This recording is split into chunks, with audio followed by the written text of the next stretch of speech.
Good morning, everybody. Welcome back to 22 Panels, the podcast where we explore, examine, and elevate the medium of comics. This is episode number 206.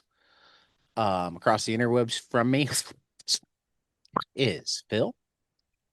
Good morning, Ted. And in a little bit, we're going to talk about a work. Each of us will talk about a work, and I looked at it and I haven't read your work, so I'm looking Ooh. forward to talking about it. It's been a while since I've read your That work. that that was formative in making us the comics people that we are today. Mhm. Uh, but we'll start out with some news of note.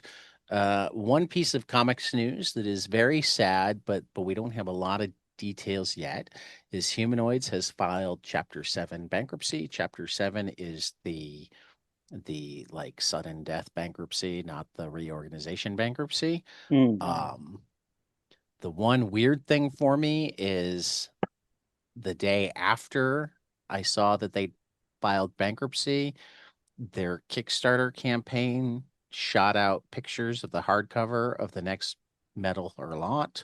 Mhm. So I'm kind of hoping that at least volume 3 is far enough down the pipeline that it will go out to the people who have paid for it already and go out to stores to help pay for their bankruptcy or something.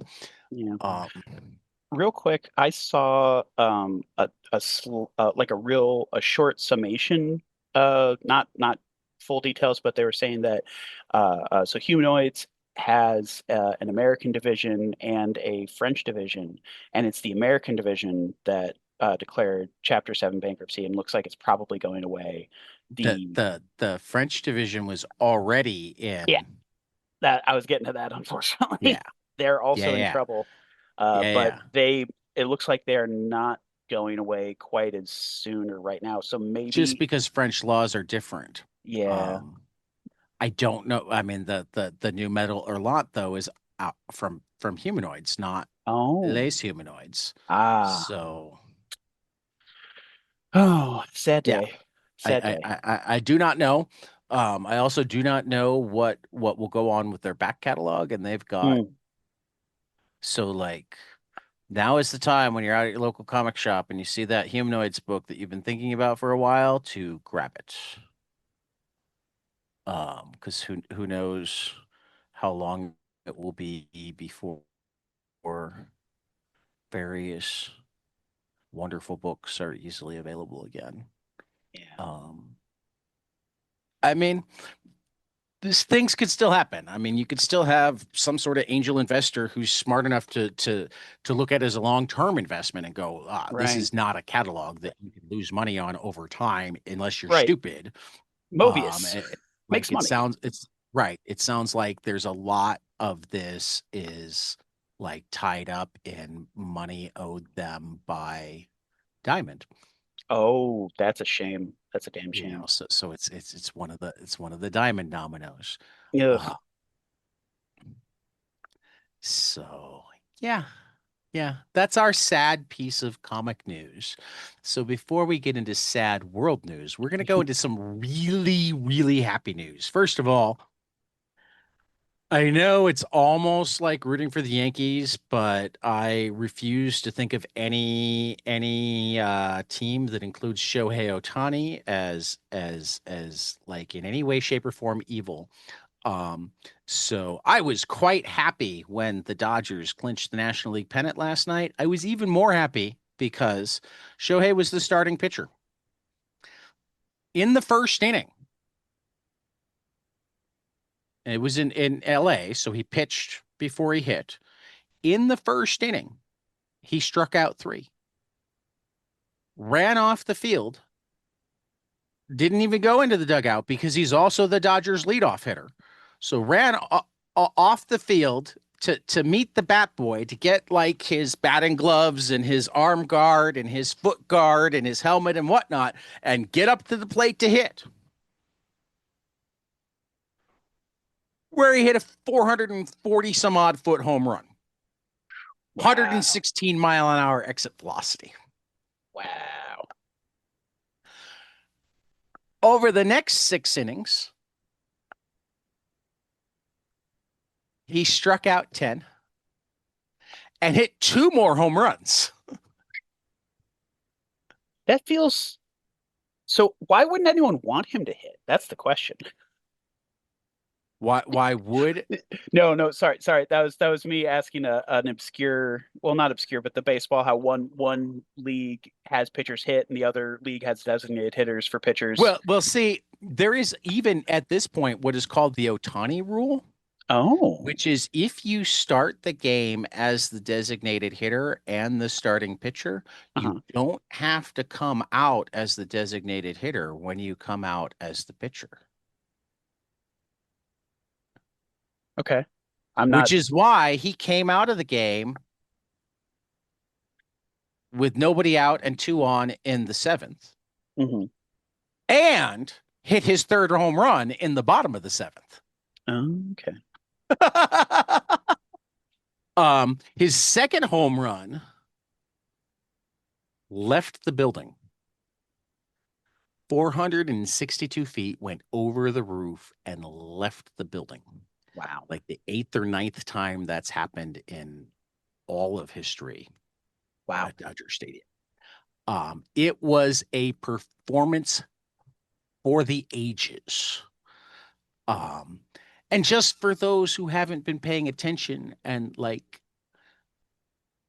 this is truly, I mean, Shohei Ohtani is truly like a unicorn in so many ways, and like anybody who likes baseball at all needs to be paying attention to him right now, because I don't know that we'll ever see this again. We certainly have never seen it before. In his 8 seasons so far in Major League Baseball, he has 280 home runs, 165 stolen bases, a 282, 374, 582 slash line. That's batting average, on base percentage, and slugging percentage. If you want explainers, Phil, I can give them to you, but that's up to you. That's okay. I just did the math. That's an average of 35 home runs per season over 8 seasons. Yeah. Yeah. Yeah. Yeah. Um, and he has 670 strikeouts with a 3 ERA, 1.08 whip, and 11.41 strikeouts per inning in 100 games started as a pitcher. To put it in like geeky statistical terms, but some of them are ones that might actually be um more understandable to lay people. And I have a couple sets of stats here, Baseball Reference and Fangraphs, because they use slightly different equations to determine similar sets of numbers. Um, Via Baseball Reference, he has a 160 OPS plus. The way OPS plus works is an average hitter, like perfectly league average hitter, should have a 100 OPS plus. Oh, that So sounds good then. over his career, he has been 60% better than the league average hitter. Wow. A 143 ERA plus. Again, it's the pitching version of the staff. An average pitcher would have a 100 ERA. Over his career, he has been 43% better than the average.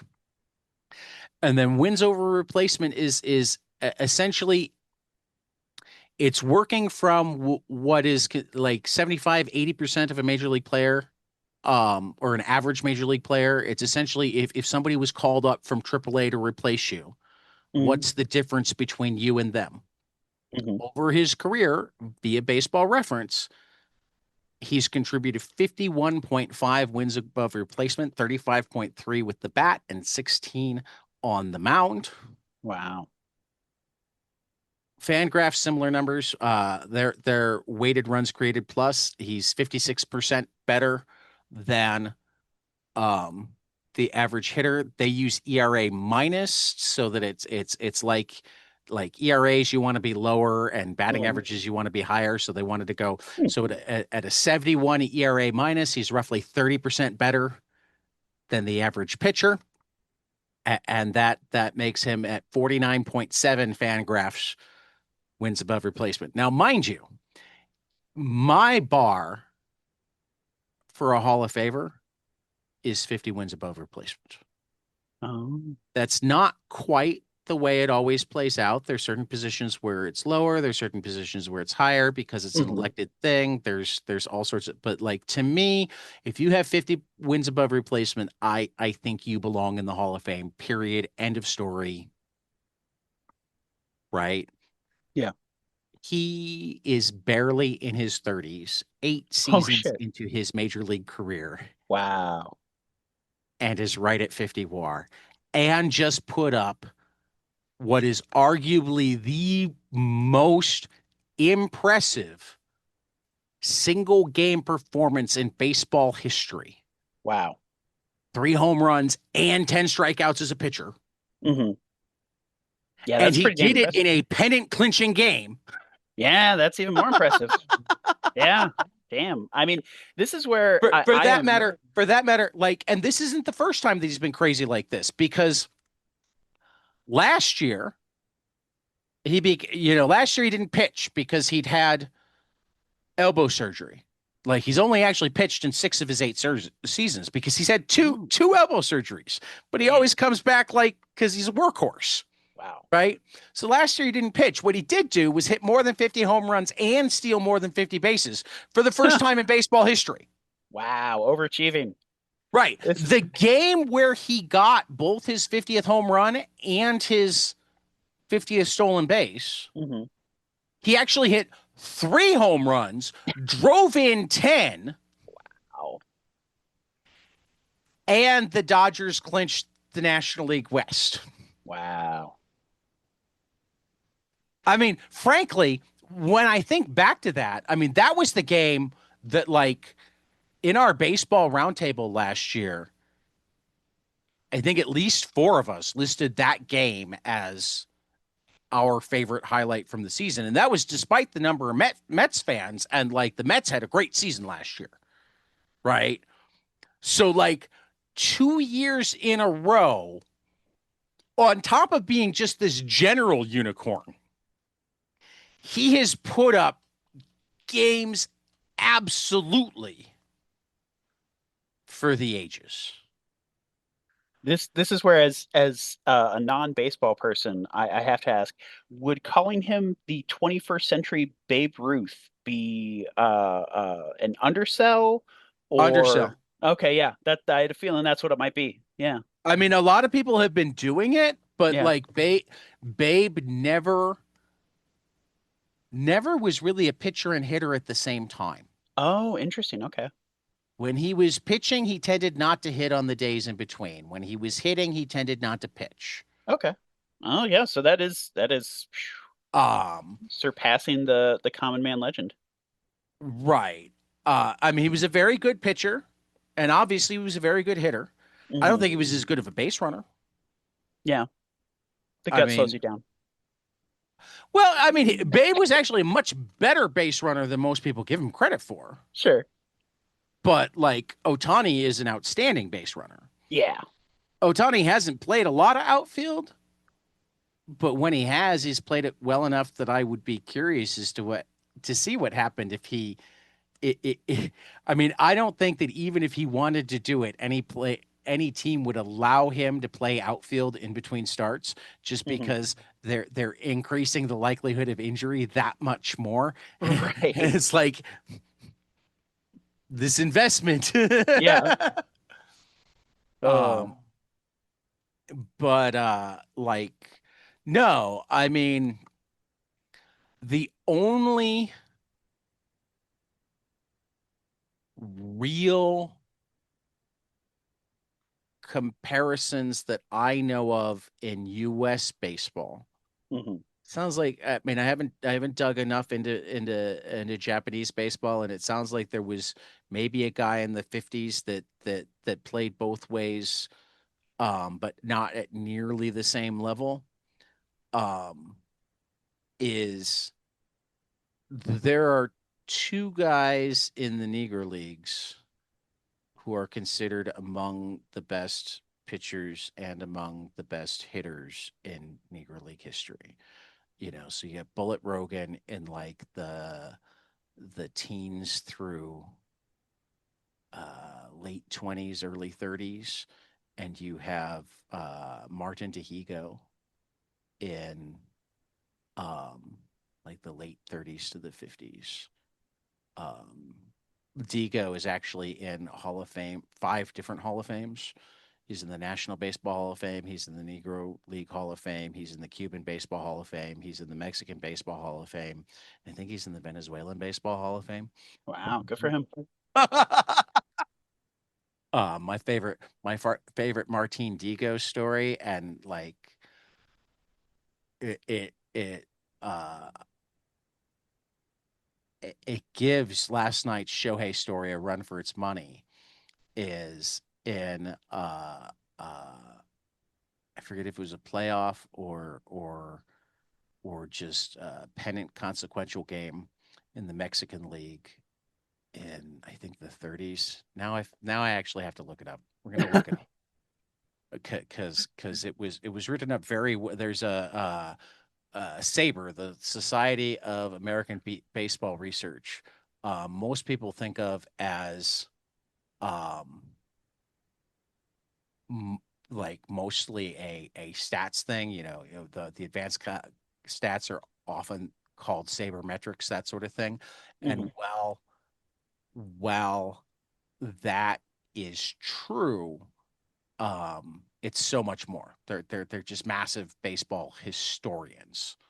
And one of their projects is the baseball biography project, Hmm. where like they're Oh working yeah. diligently to have some sort of biography for everybody who's ever played.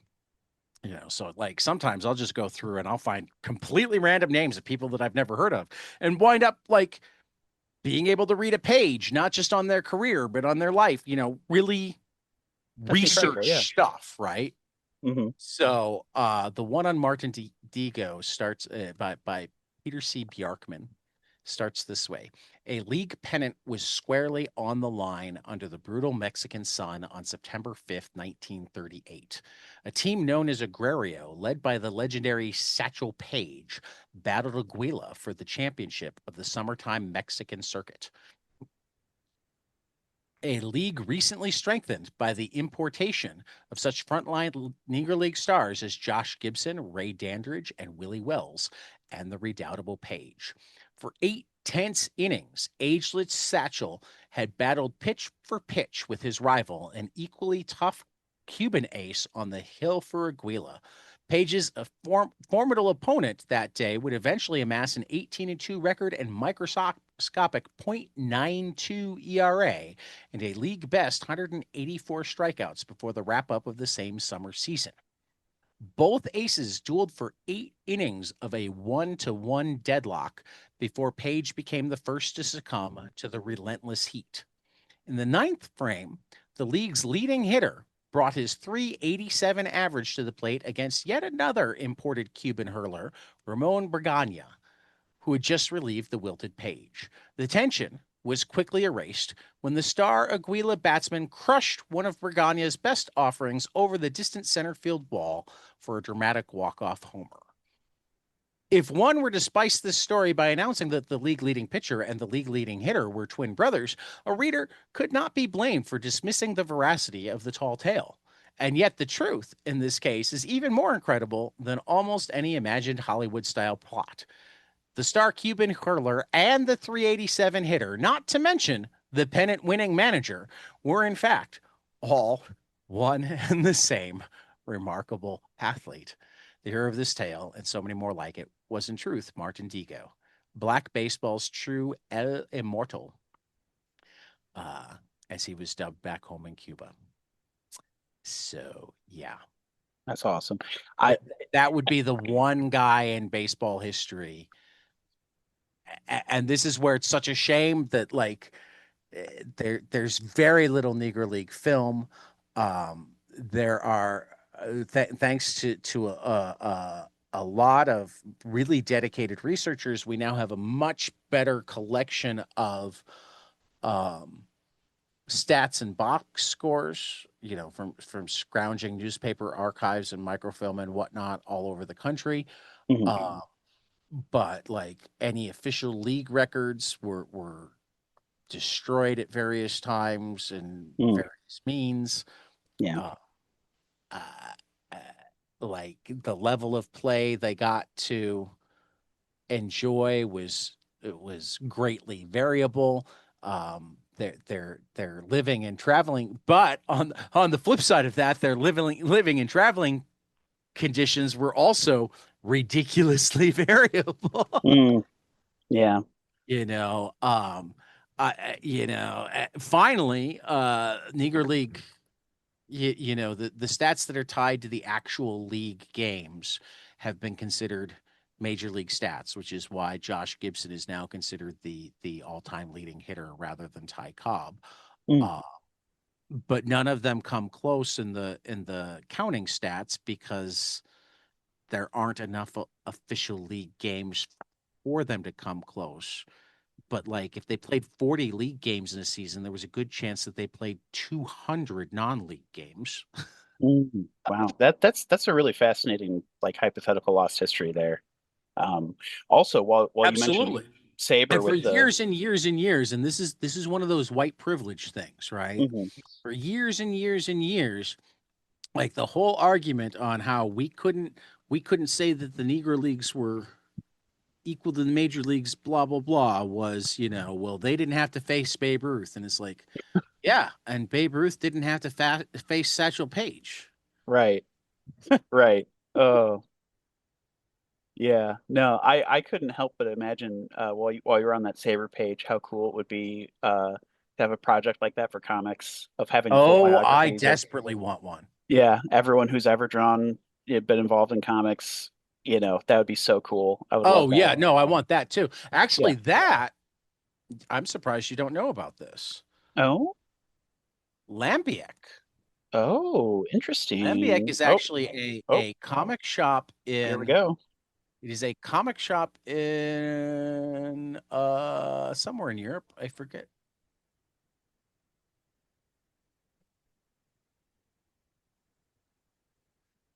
Wow, my my TV that had been frozen for hours decided to just start playing behind me. Huh, I didn't hear any of it. No, Hopefully, that's because I'm certain it was Lambiek is actually a comic shop in, let's see, Amsterdam. okay, very Uh, cool.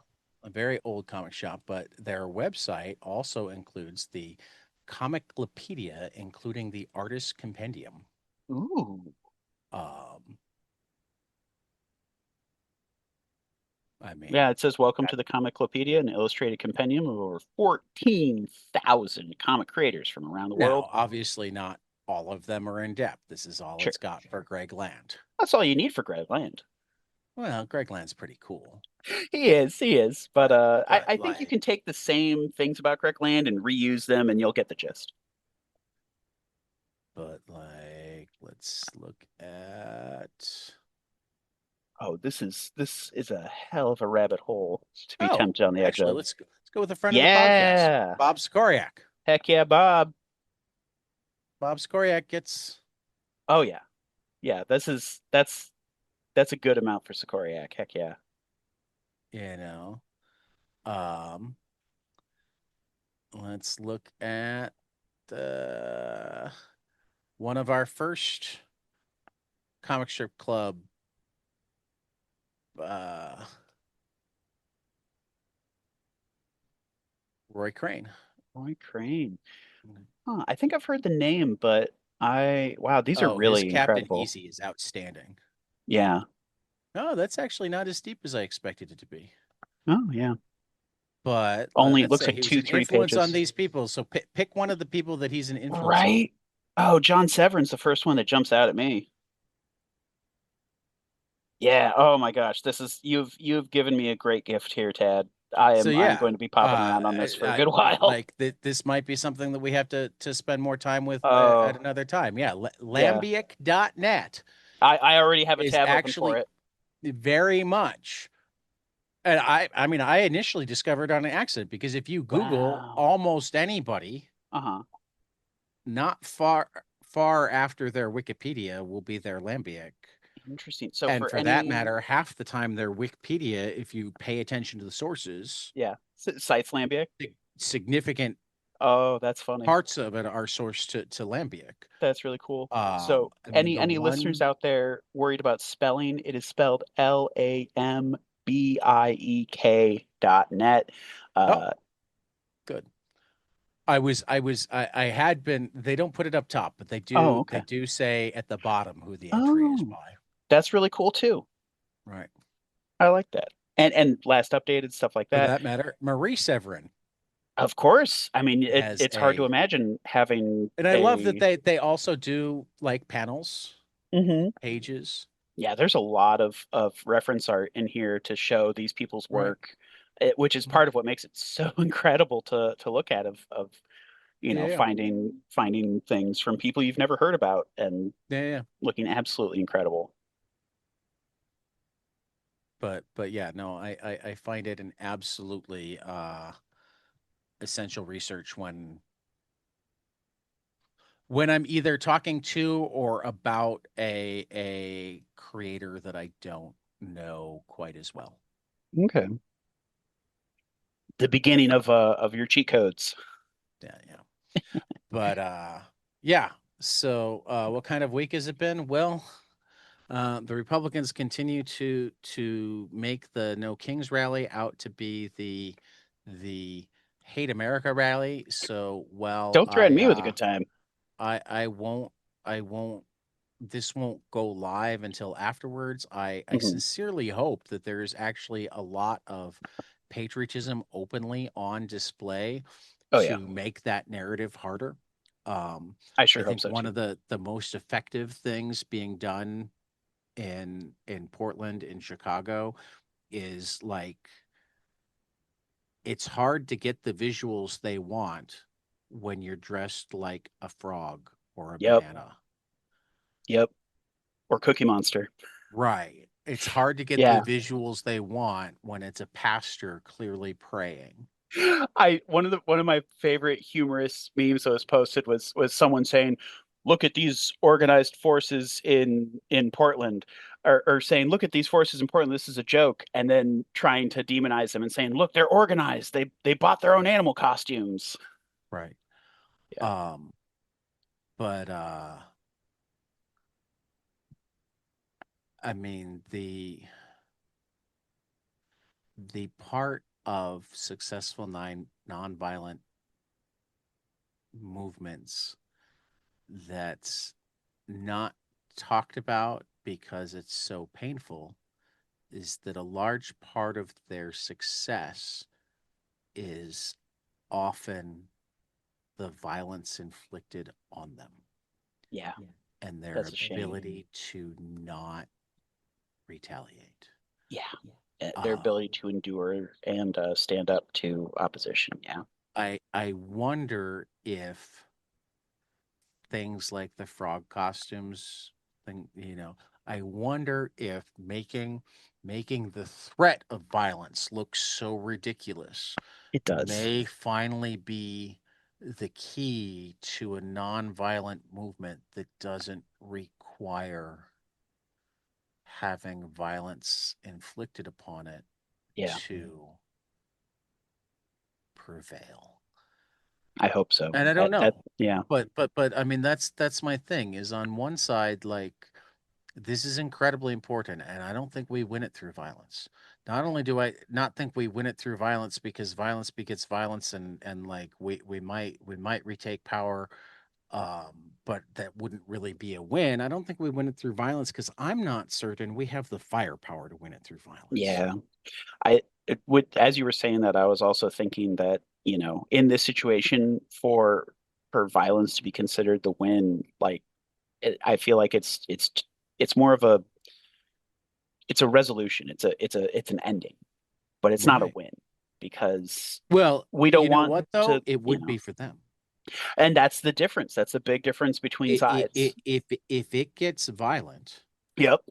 No, and they they are win, they are actively wanting to win with violence. That is the main difference. I That think is that's a what huge their difference. base wants. Yeah, If it yeah. gets violent and they win, Hmm. I don't know if we'll ever have an America that I want to live in again. It's we're definitely at a point where it's easy to imagine.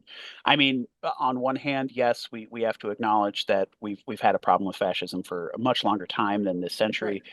But on the other Well, hand, like, and that's one of the reasons why it's so important to acknowledge that. yes, yes.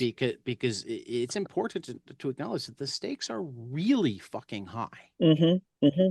It's not just, And that yeah. makes the manner in which you win that much more important. Oh yeah, yeah. It's huge. It's absolutely huge. It. Um, I was immediately distracted. My cat got very excited by a bird no that flew problem, by. because that'll keep us from falling too far down the rabbit hole. I'm happy that the only rabbit hole we fell down was Otani and Digo.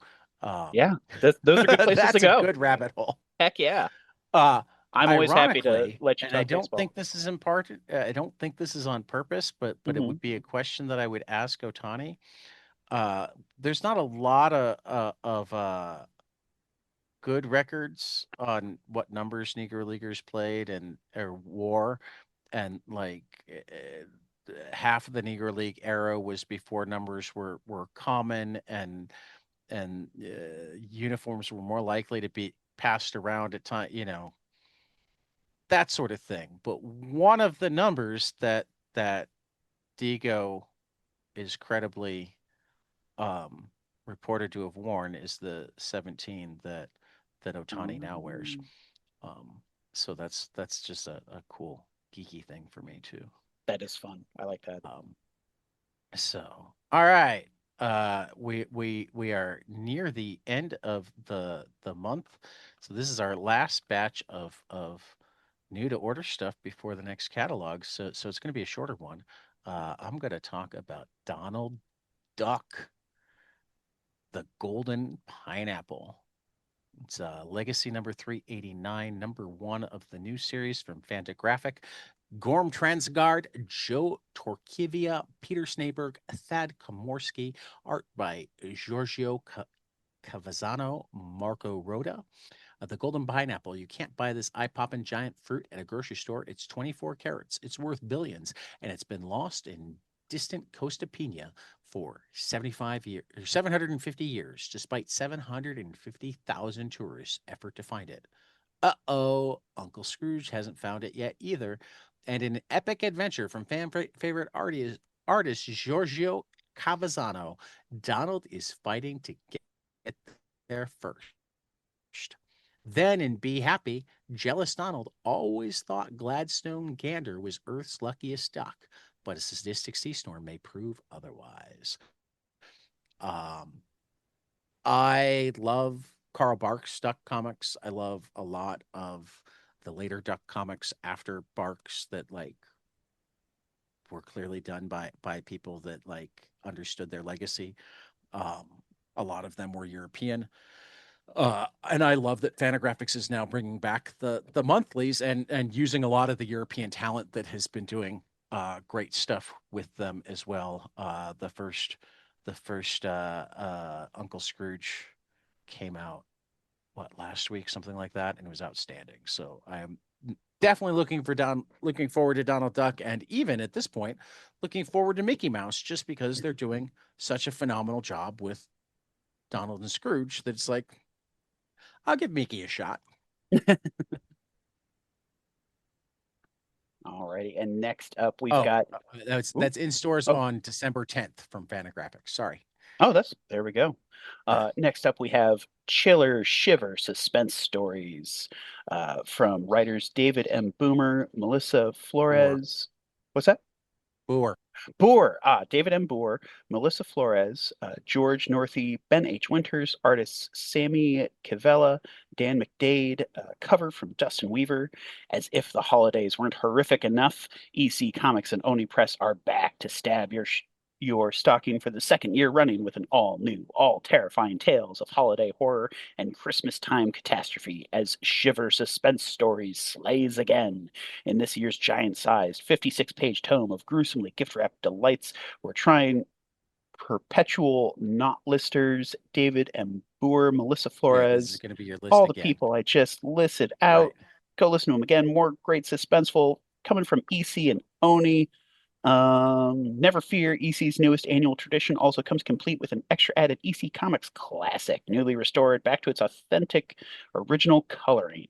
And that is going to be in stores December 10th. All right. A couple of, or I guess no, only one graphic novel. Uh, The Magnificent Adventure: The Perils of Giuseppe Bergman by Milo Manera. Young Giuseppe Bergman, thirsting for escape from the banal, soul-crushing boredom of his everyday life, answers a mysterious ad offering the adventure of a lifetime. But before he even gets a chance to understand what that means, he's swept up in a headlong rush of outrageously convoluted danger and fast paced action for which he is absolutely unprepared, all at the behest of the enigmatic HP and an unseen television audience. Milo Manera skewers adventure comics, reality TV, and narrative convention itself in this absurdist, sophisticated satire that launches the innocent Giuseppe into the first of many adventures to come. The Magnificent Adventure, complete in one volume. Mm. So this is out on December 3rd. A couple of collections. All right, there is Blue Palo Verde from Ray Fox and Ramonti at Mad Cave. Let me get the collection. Oh, the collection. Okay, there we go. On her first day out of jail, Christine Woods discovers that her father has disappeared into a mysterious, isolated town hidden in the New Mexico desert. Now it's up to her to find him and rescue him from a bizarre and unnatural threat, an atmospheric folk horror story of dread and redemption set in the American Southwest. That is in stores December 10th from Mad Cave Studios. That looks really, really cool. I managed to read the first issue of this, and it was fantastic, and it just like got lost in the shuffle from then. So from Oh, there, so I'm looking too many forward to good reading it all comics. together. Yeah, yeah. Uh, Far Down Below from Christopher Condon and Gege Shaw, Journey to the Center of Eastern Pennsylvania. In the muggy Pennsylvania summer of 1983, teen friends Jeff and Brian seek escape from rainy day boredom by exploring Brian's abandoned and apparently haunted family home on the other side of town.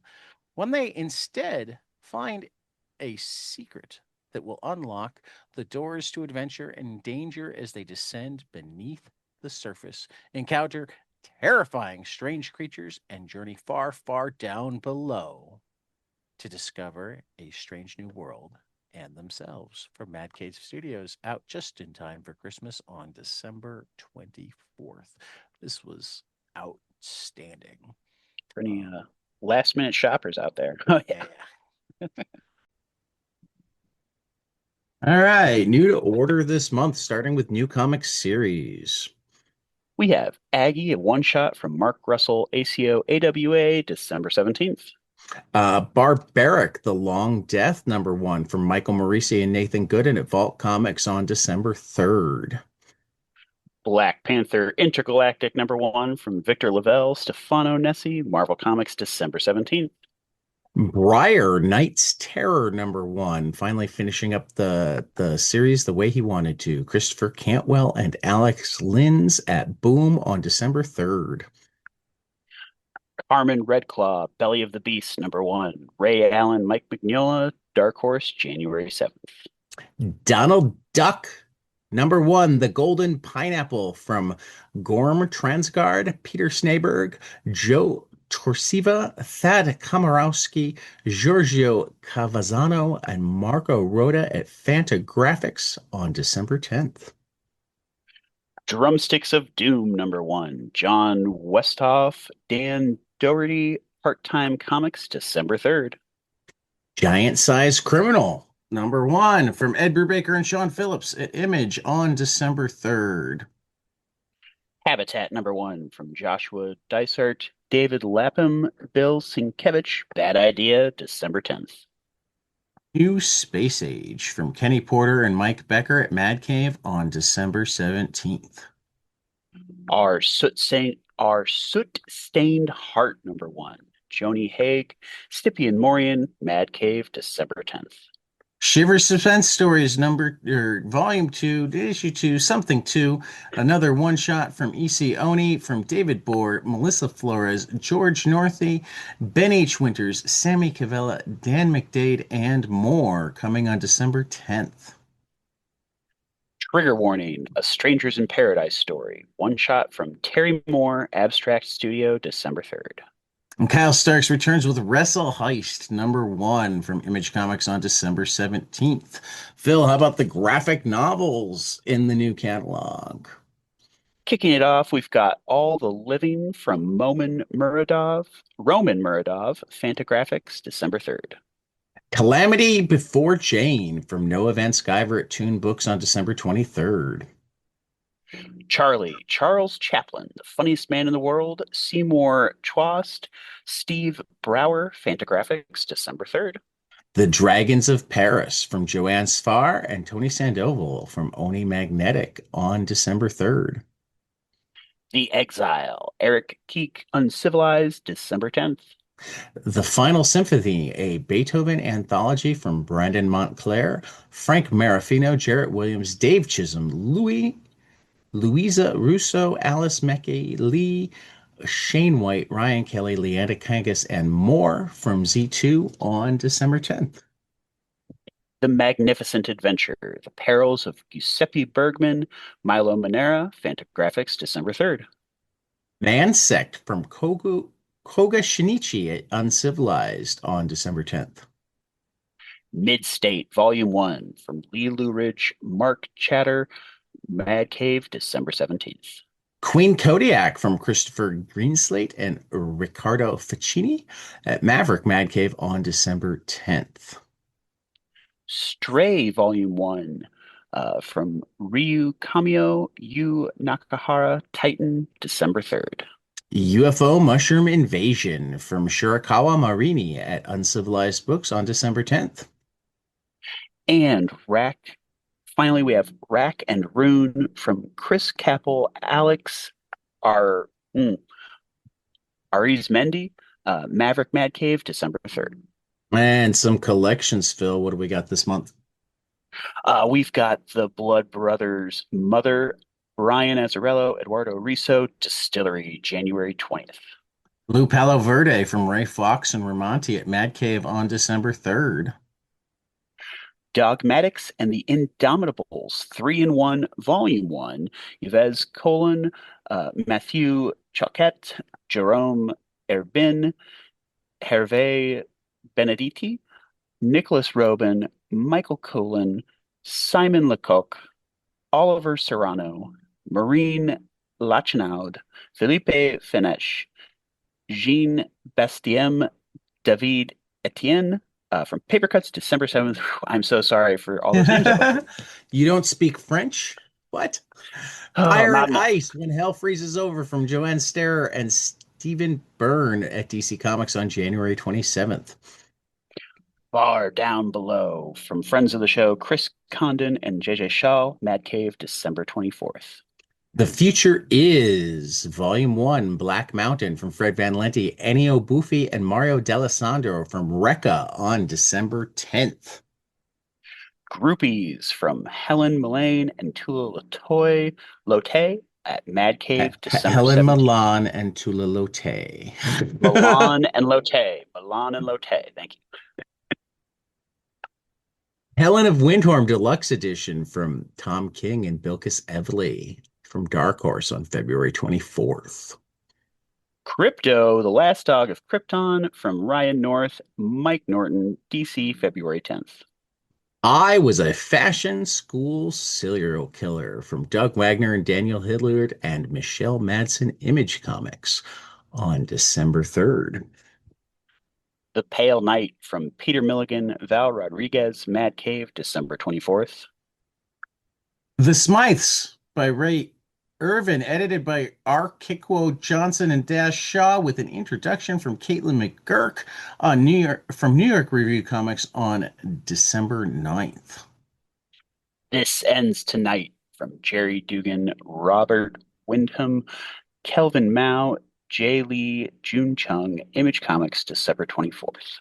Resurrection Man Quantum Karma from Ram V and Anand RK at DC Comics on January 20th.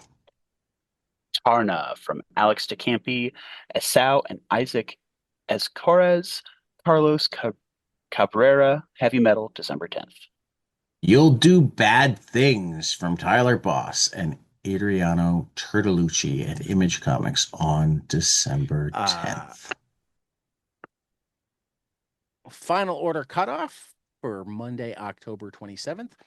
Batman Deadpool #1 from Grant Morrison, Scott Snyder, James Tynion IV, Joshua Williamson, Tom Taylor, Mariko Tamaki, G. Willow Wilson, Dan Mora, Hayden Sherman, Bruno Redondo, Amanda Connor, and Dennis Cowan from DC Marvel on November 19th.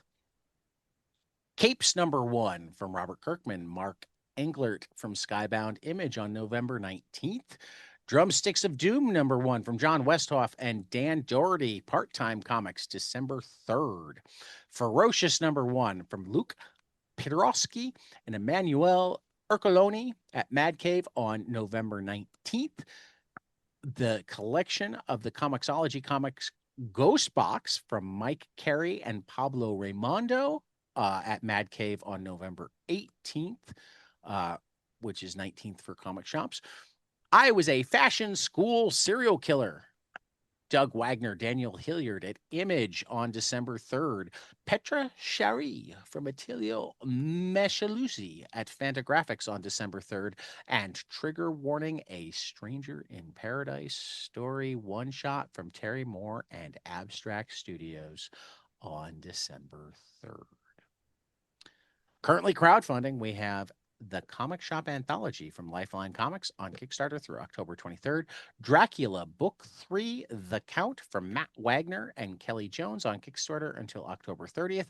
Feeling Messed Up, David F. Walker on Kickstarter through October 30th. Our Long National Nightmare from Tom Tomorrow on Kickstarter through October 30th.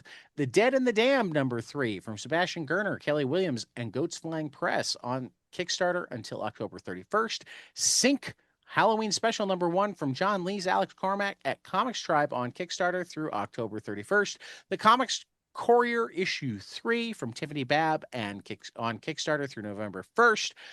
And Rigsby, Wisconsin, Volume 2, Burn It Down from S.E. Case and Iron Circus on Kickstarter through November 6th, and a mangaka, a kaiju, and Omega from Juan Ponce and Lure Noise on Zoop through November 7th. I didn't add it, but there's also a Kickstarter out there for Beneath the Trees Where Nobody Sees the Game. Oh, yeah, that is exciting. So maybe we'll add that in with more details next week.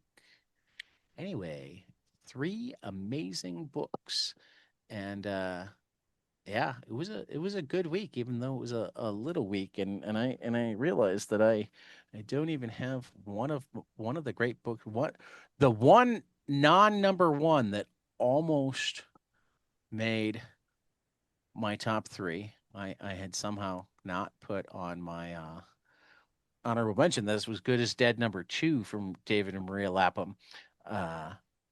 Lucky Devils #5 was also fantastic. Wonder Woman #26. Tom King continues to kill. Don't Forget Your Briefcase #4 from Elliot Ray Hall at Mad Cave continues to be awesome. But the winners this week, Save Now from Matt Kent and Thomas Chiarello at Bad Idea.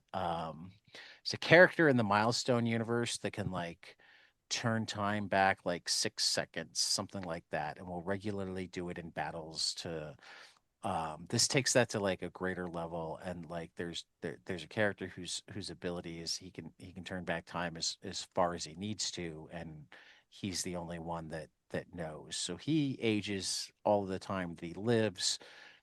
the other people only age normally.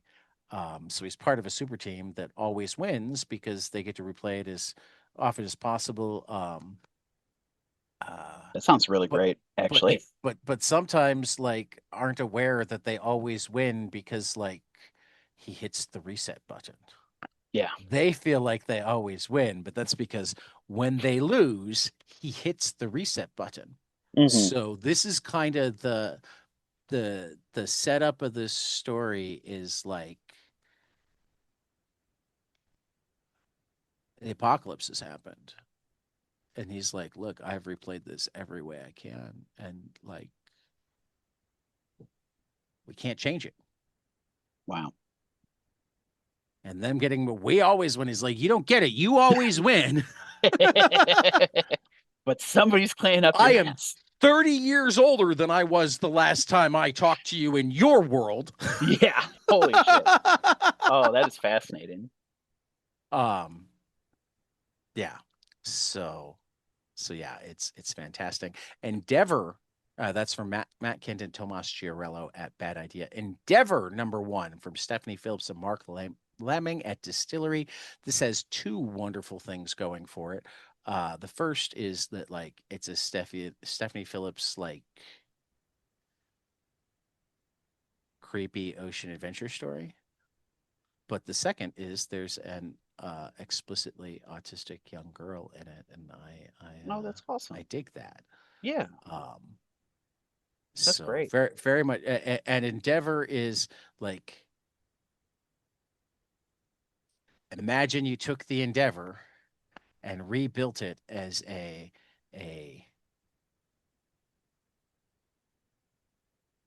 luxury yacht trying to give rich people the experience of going on the, because obviously the Endeavor's, and like I think some people thought it was actually going to be a story about the Endeavor, and I wonder if there will be more of that woven in, and like there's some of that, but like the main story is about like, and this is so capital. I mean, it's like, let's rebuild the Titanic for people to go on.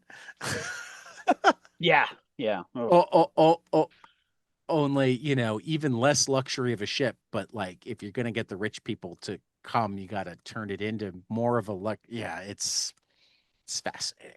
mhm. And I'm really, really looking forward to where Stephanie takes it.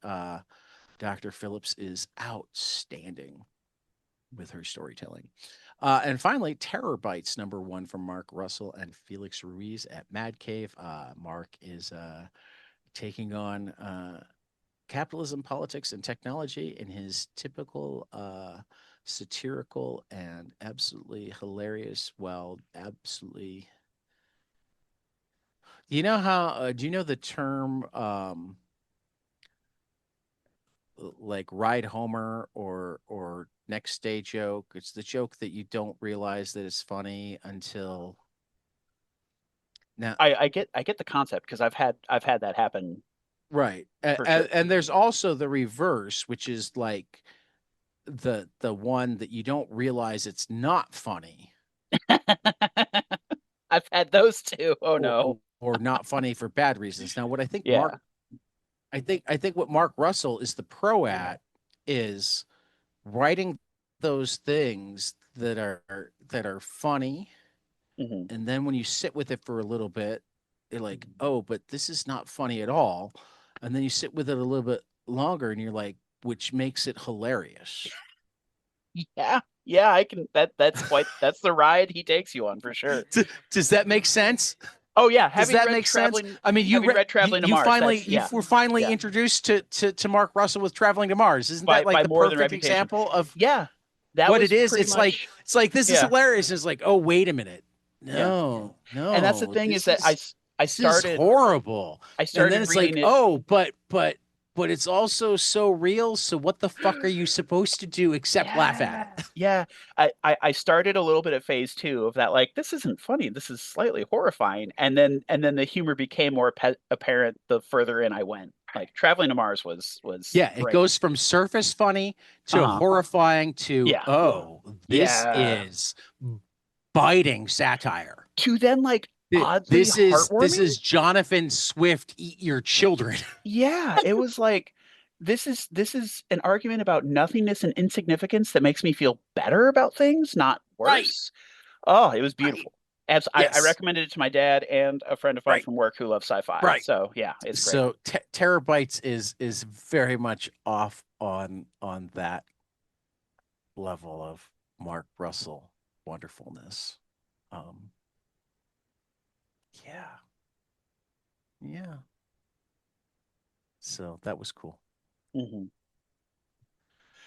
Next up, I'm sorry, I didn't want to Yeah, cut you off. let's It's take a walk walking with time. Phil. It's walking time. These are some honorable formative mentions. I had a lot of fun thinking about formative comics, and realizing just what a weird, wide stretch of formative comics I've had in my life. In roughly chronological order of these honorable mentions, there's Calvin and Hobbes, a first favorite, formative memories. I mean, newspaper comics in general were kind of a start. When I was a kid, my parents said, "You need to be informed. You need to start reading the newspaper every day." And I said, "Okay, I'll read the comic section." And somehow that worked. Um, then, of course, there is Watchmen from Moore, Gibbons, and Higgins. These next couple weeks, we're going to be talking about different ways of different books that have impacted you. Um, there's a version of me that could have picked Watchmen for all three categories, but I'm not going to because I am trying to not be that person. After that is the American translation of Battle Royale from Koshun Takami and Masayuki Taguchi. That was actually the English adaptation was rewritten or touched up by Keith Giffen, who introduced the element that the Battle Royale game was a reality show years before the Hunger Games existed. This was the series that I first saw an exposed human brain and immediately felt sick to my stomach, but kept reading for some reason anyway. And then, of course, this one is on the very last edge of formativity. I think I was about 21, maybe 22, when I saw the cover of Brubaker and Phillips' Fatale #1, the third printing specifically, had a gangster in a suit holding a Tommy gun, and his head was like a sharp-toothed tentacle Cthulhu monster. It was so eye-catching. I had to pick it up. This was the first non-superhero, non-Marvel DC. I mean, not non-superhero because I've read Vertigo stuff, but non-Marvel DC comic that helped, this set me down onto getting into Image and indie comics. So it's hard not to see it as formative on that level. But yeah, those are my honorable mentions. My actual pick will be up shortly after we check in on the One Piece race week 65. Tad, how much One Piece have you read this week? I was just checking that really quickly and got down a Shohei text rabbit hole. Fascinating. Shohei text rabbit hole. Okay, well, So I okay. think it's 602, but give me just a second to confirm that. Understood. Not entirely sure what this Shohei text rabbit hole No, no, entails, no, but no, no. 603. okay, there we go. Finish. Oh, one of my baseball friends wasn't watching the game, so like I was having Um, to fill him in on what Otai, what there he we go. he terribly missed. Um, so yeah. Yeah, no, I'm at 603 characters. The band is back together, and having to deal with a uh um band of imposters. Interesting. And I Okay. finished, I think, volume 61. Okay, fascinating. As always, I like to find an opportunity to mention our die actual play. There's a band of pirates that has appeared, so that was in part inspired by Tad's long running reading of One Piece, and hopefully any pirate folk that you'd be enjoyed to see join our adventure. Now's the time. In a weird way, we could become the strange imposter pirates that run into Luffy and the gang. But in the time that Tad has read another 8 chapters of One Piece, I on Hoopla for some reason my library just has Berserk Volume 42. Not 41, not 43, not any before, after, in between, just volume 42. So I, on a whim, picked it up, read it, had very little idea what was going on, but was more than impressed by the lovingly drawn swords and monsters. It was a great time. It's a series I should probably read from the beginning at some point in my life. I have read the first volume. It's pretty Yeah. good. I definitely need to read more. Yeah, I've checked out the like jumbo hardcover volumes from the library before. So I've read a little bit of it from the beginning, but not a significant amount. So I was very lost by volume 42.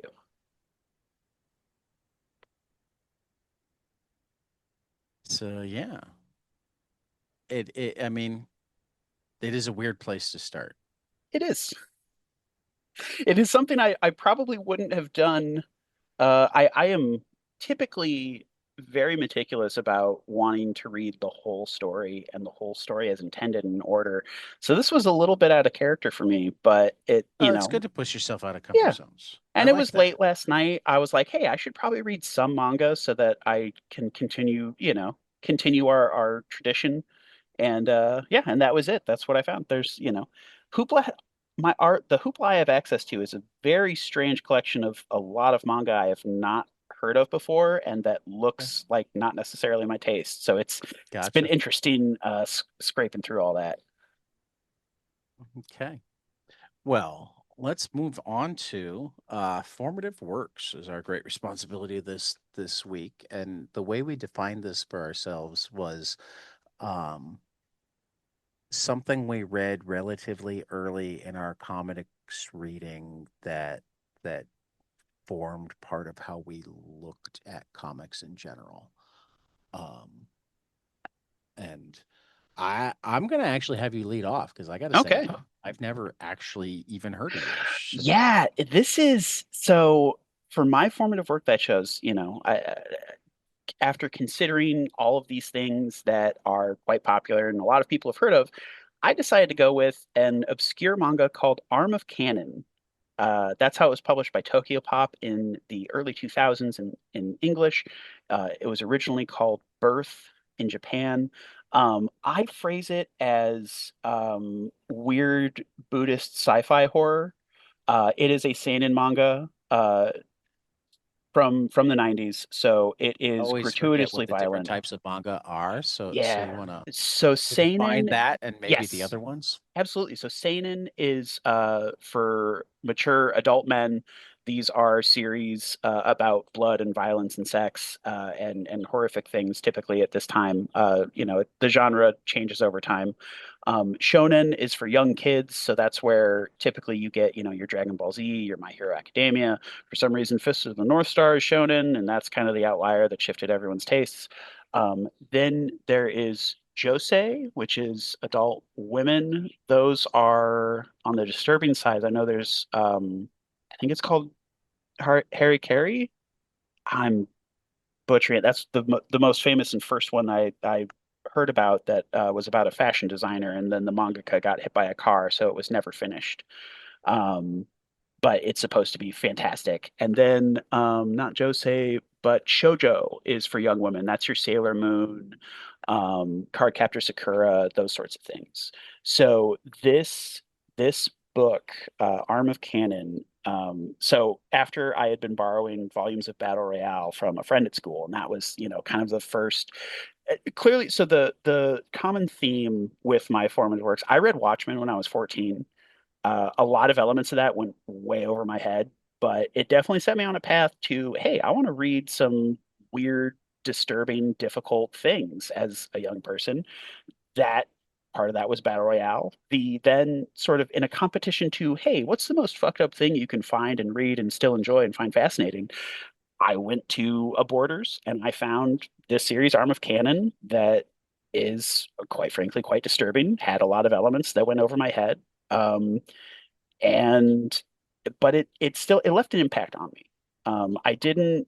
It's an interesting book. It definitely was formative for me. It helped make me the type of person I am today. Who it's hard to talk about because it's such a strange book. It runs for 9 volumes and goes through 3 different phases of storytelling where characters get reincarnated, and so there are different versions of them that aren't quite the same. The artifact of the title, the Arm of Cannon, is supposedly a piece of Buddhist mythology where supposedly it is an artifact that grants immense power that in the hands of an average person would turn them into a monster, but in the hands of a Buddha, they would solve all the world's problems in a single day. And so it's kind of a physical manifestation of absolute evil. Eventually in the story, you find out that long ago they tried to that this arm of cannon needs to have a human host to exist. It needs to attach itself to a person in some way. And at one point, people try to starve it. They try not to attach to anyone. That this thing is evil. We need to get rid of it. And the world starts falling apart. It starts becoming apocalyptic. Volcanoes go off. So it's the idea that, hey, this is a piece of absolute evil, but something about it is fundamentally necessary for the continuation of the world. And without it, the world is destroyed. So that piece of it left an impact on me. Yeah, that sounds Yeah. cool. It's cool. It's definitely a little bit juvenile in that a lot of it is kind of action horror Right. over the top, but there's a philosophical kernel in there that I keep coming back to. Well, I mean, what stuck out to me from what you said, Hmm. um, is it deals with the idea that one thing could either destroy or save the world depending on the hands that it falls into. Yep. And while that's a oversimplification in so many ways, Hmm. No, that's it, that's a good it, summary. Yeah. it does actually like I mean, I know that you've seen this in me. I don't like it when we declare tools good or bad. Yeah. And that's one of the things I found fascinating about it was You this know, yeah, this a powerful tool thing is that's inherently a tool. yeah, yeah. Um, Whether it's AI, mhm, the algorithm, a cell phone, a mhm. hammer, Yeah. whatever, you know, are algorithms used in some really terrible ways? Absolutely. Yep. They're also Is what inescapable is when using computers. popularized as AI used in some really terrible ways? Absolutely. Hmm.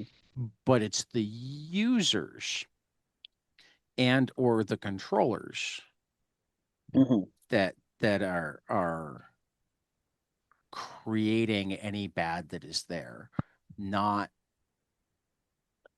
And again, like where it gets really complicated with a thing like an AI or an algorithm is that um they can wind up lending themselves towards. I mean, like there was a study done um on whether or not some debt collecting agency was targeting black families. Oh wow. Um, and what it came down to is that they absolutely had software that targeted regions based on the number of people who defaulted, the number of people, you know. So it had all of Hmm. this data that had nothing to do with race, except that it had Hmm. everything to do with race because it can also be explained by Hmm. can you get $400 in a hurry? Yep. Which Yep. the average white person can and the average black person can't. Yep.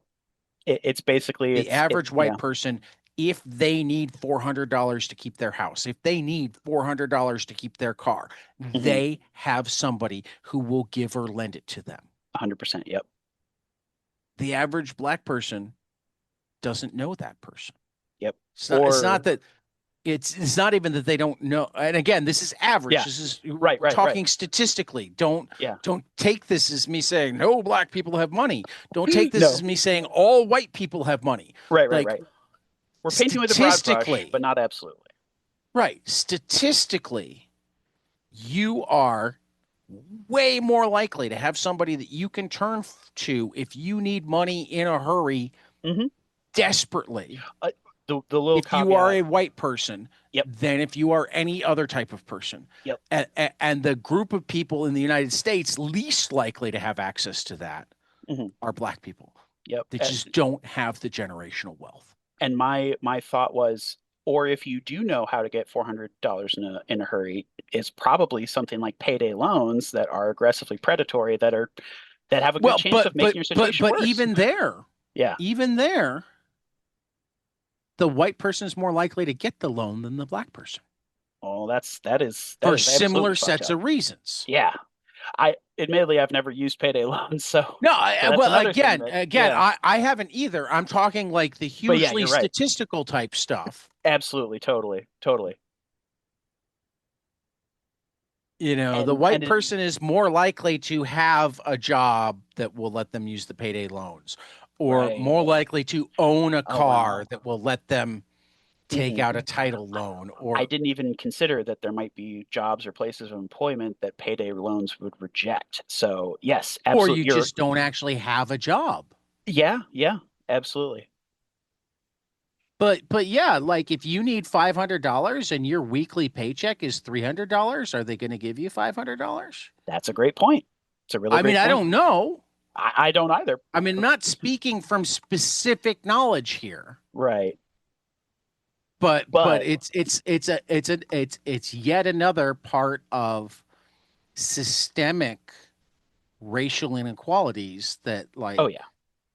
I mean, I even mean, the way I tend to lay it out when I talk about this is mhm. like when most white families began amassing their wealth, most black families were still considered part of it.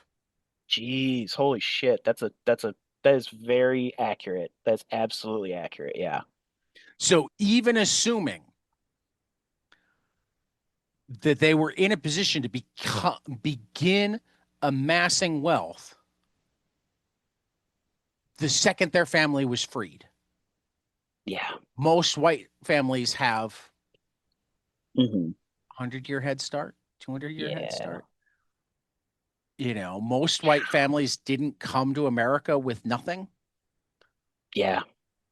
I'm also thinking here about like, and even if, you know, you come from a family that's like Irish, Italian, that wasn't always part of the white in group.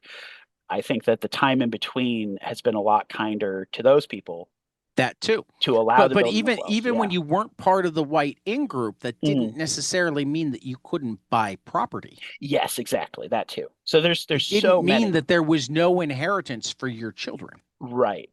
It's just that there's so many different facets that were all And working again, we're against talking people. statistically, not Yes. every family, Again, they're and not every family that had something mhm. 100 years ago still has something now. Like Yep. we're talking in a pooled sense. Right. And this is to also speak broadly when there were black people that did amass wealth, the government or other forces often intervened to try Took to it take away. that wealth. Yeah, Oh yeah. absolutely. Oh So yeah.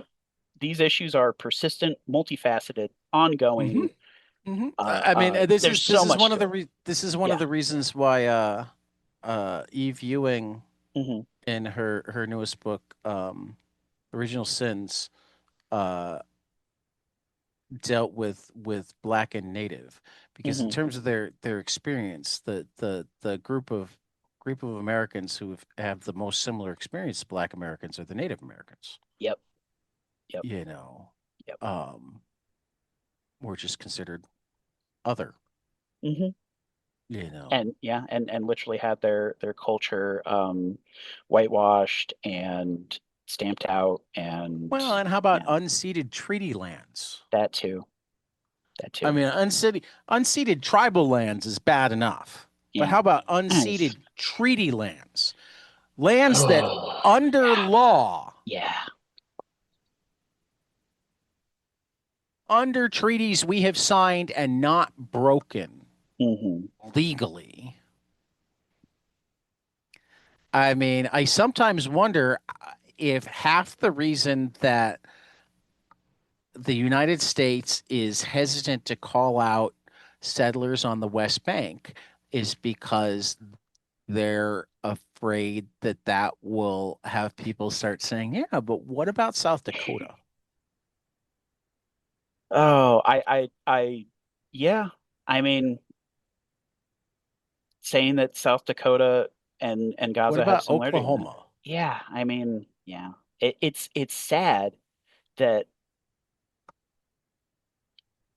there are so few people left who had that land taken away that even giving it all back to them is not enough, you know? But it's also like one of the things as an educator that infuriates me so much about like Mhm. wanting to like overlook so much American history because oh, it'll make our No, we kids got to feel bad about America is like, dude, we already overlook 80% of the stuff that'll make kid. We were yeah, just starting to talk about any of that right, right. stuff, and now you want it to Yeah. go away.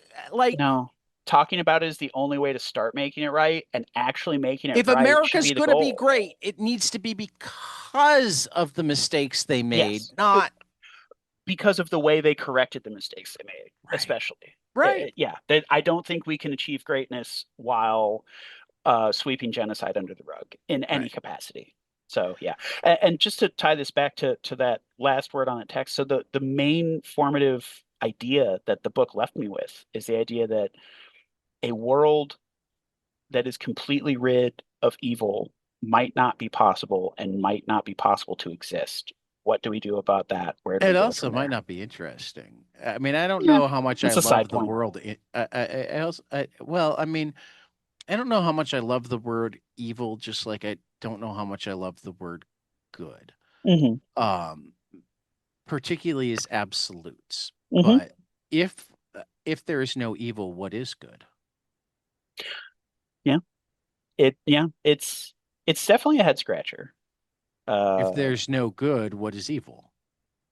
yeah, I will say that. And can there be any free will? Mm, that's another good question too. I don't know. I You don't know know, I if don't agree with most conservatives people, period, and Mhm, most MAGA people more so. mhm, But like to think that their baseline values are actually wholly different from mine is an oversimplification. mhm, They weight things differently. mhm. I weight kindness over personal prosperity. Yeah, mhm. Definitely not everyone does that. I weight freedom over security.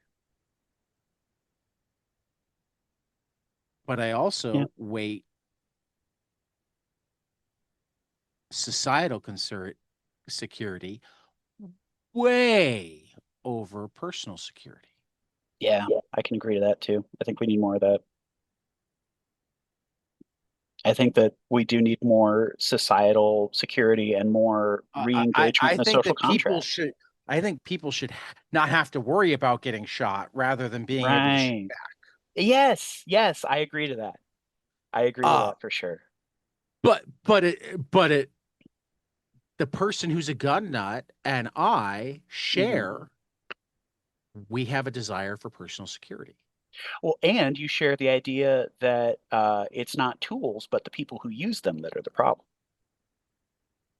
Sometimes it can be hard to find where our thinking is similar, but reaching to different ends, you know? I It's mean, I funny. mean, I will. I do agree that it's the people that use them that are the problem. I've never Hmm. actually argued that.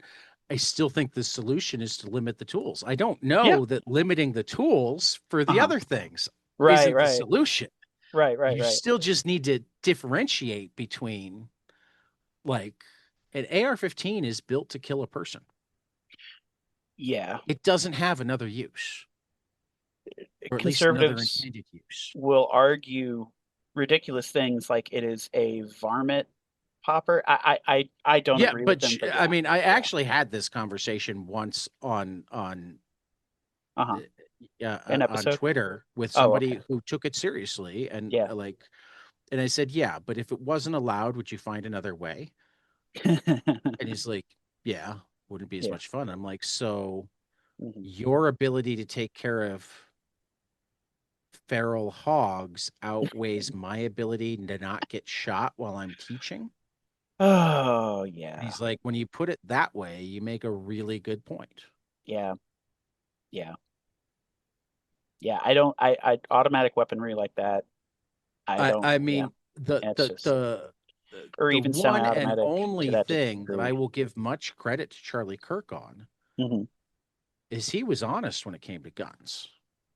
Yeah. That's a low He bar he and a dark he silver didn't lining. he didn't try to claim that more guns wouldn't lead to more gun deaths. Yeah. Yeah. He said that that was a trade that he was willing to make. Hmm.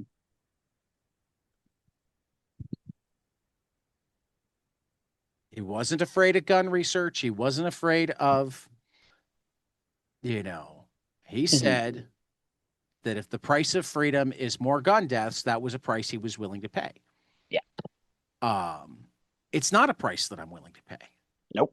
And just to be clear, it's not a price that I think he should have had to pay.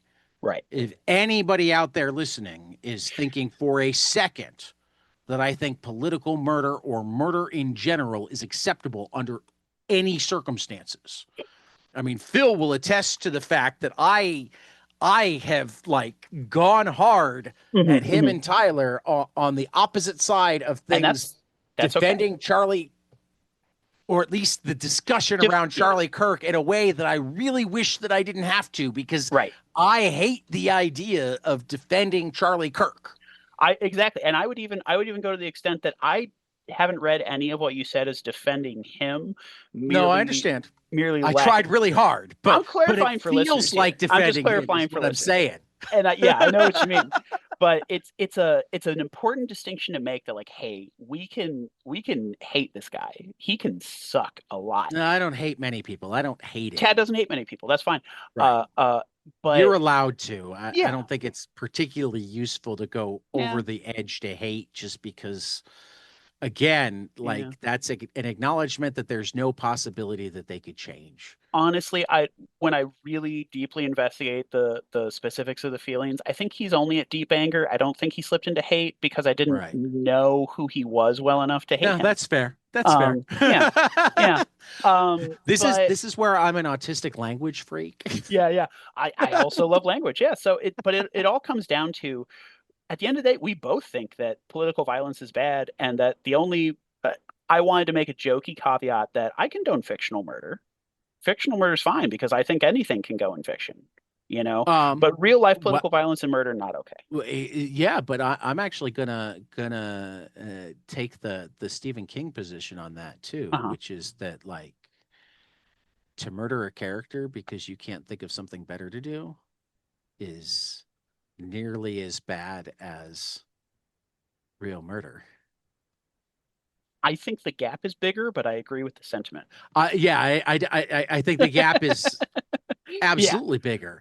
But yeah, that's a good sentiment like too. but like even fictional death, Yes, it has it consequences. needs to have a purpose. That too. Yes, it can't be frivolous. I mean, it can be frivolous, but I don't want it to be frivolous. Yeah. I mean, I would argue that there are ways like John Wick pulls off frivolous death, but that's Oh yeah. because one of Convention of the genre. well, not just the convention of the genre, but one of the underlying things in John Wick, period, is like we glorify this impossible thing. So let's make it Mm, that much more impossible. yeah. Speaking of Because glorifying anybody impossible who thinks things, that there's a John Wick out there in the world yeah. anywhere, I mean, you got all sorts of militia guys that like train and whatnot and think that I Oh, mean, Alex Jones thinks that like whatever, and Sean Hannity talks about his mixed MMA, whatnot. You put them in any sort of real fight, and they're gonna be dead in seconds. Yep. Yeah, real fighting's pretty rough, pretty gross, pretty Well, brutal. but also like as soon as it starts, and as soon as there's more than one or two people, Hmm. like Messy, chaotic. right, your Yeah. skill set stops mattering. Yeah. It's real easy to think you're a badass when you are training with someone you're paying to let you feel like a badass. Or even if you're not paying them to let you Yeah. feel, Even if it's a free class. it's organized. Yeah, It's it intended is. for nobody to get hurt. Exactly. It works under some set of rules. It Yep. like Yeah. um Real violence has no rules. you're not going to have the guy that you just kicked over decide, okay, I got nothing else to do but bite your Right. Achilles You're not going to be in a and see if I situation. can rip it open. Yeah, you are inherently in a situation where your opponent has agreed not to gouge out your eyes or, Right. hit you in the jewels. So it's not the real Right. thing. Right. Well, and also where your opponent is not likely to ever be in that level of fight or flight where Hmm. like they will even think of some of the things that they might think of if their life Right. is literally on the line. Right. Did you want to get in some words about 300? This feels like a good Yeah, pivot a little point bit. on violence. Yeah, Yeah, yeah, yeah, yeah. yeah. As well as Though I'm glorifying gonna impossible admit that I things. picked this out and I was gonna try to reread it, and the week Uh-huh. got away from me, so I haven't reread it. So I haven't It's read it in a understandable. few years right now. Okay. So for anybody who's shocked, because I'm certain that there are parts of 300 that didn't age great. There were parts that were relatively um questionable even at the time, though Miller, I remember in some letters pages, um defended the historical accuracy of them, Hmm. not at all defending like the idea that, I mean, I think the one that uh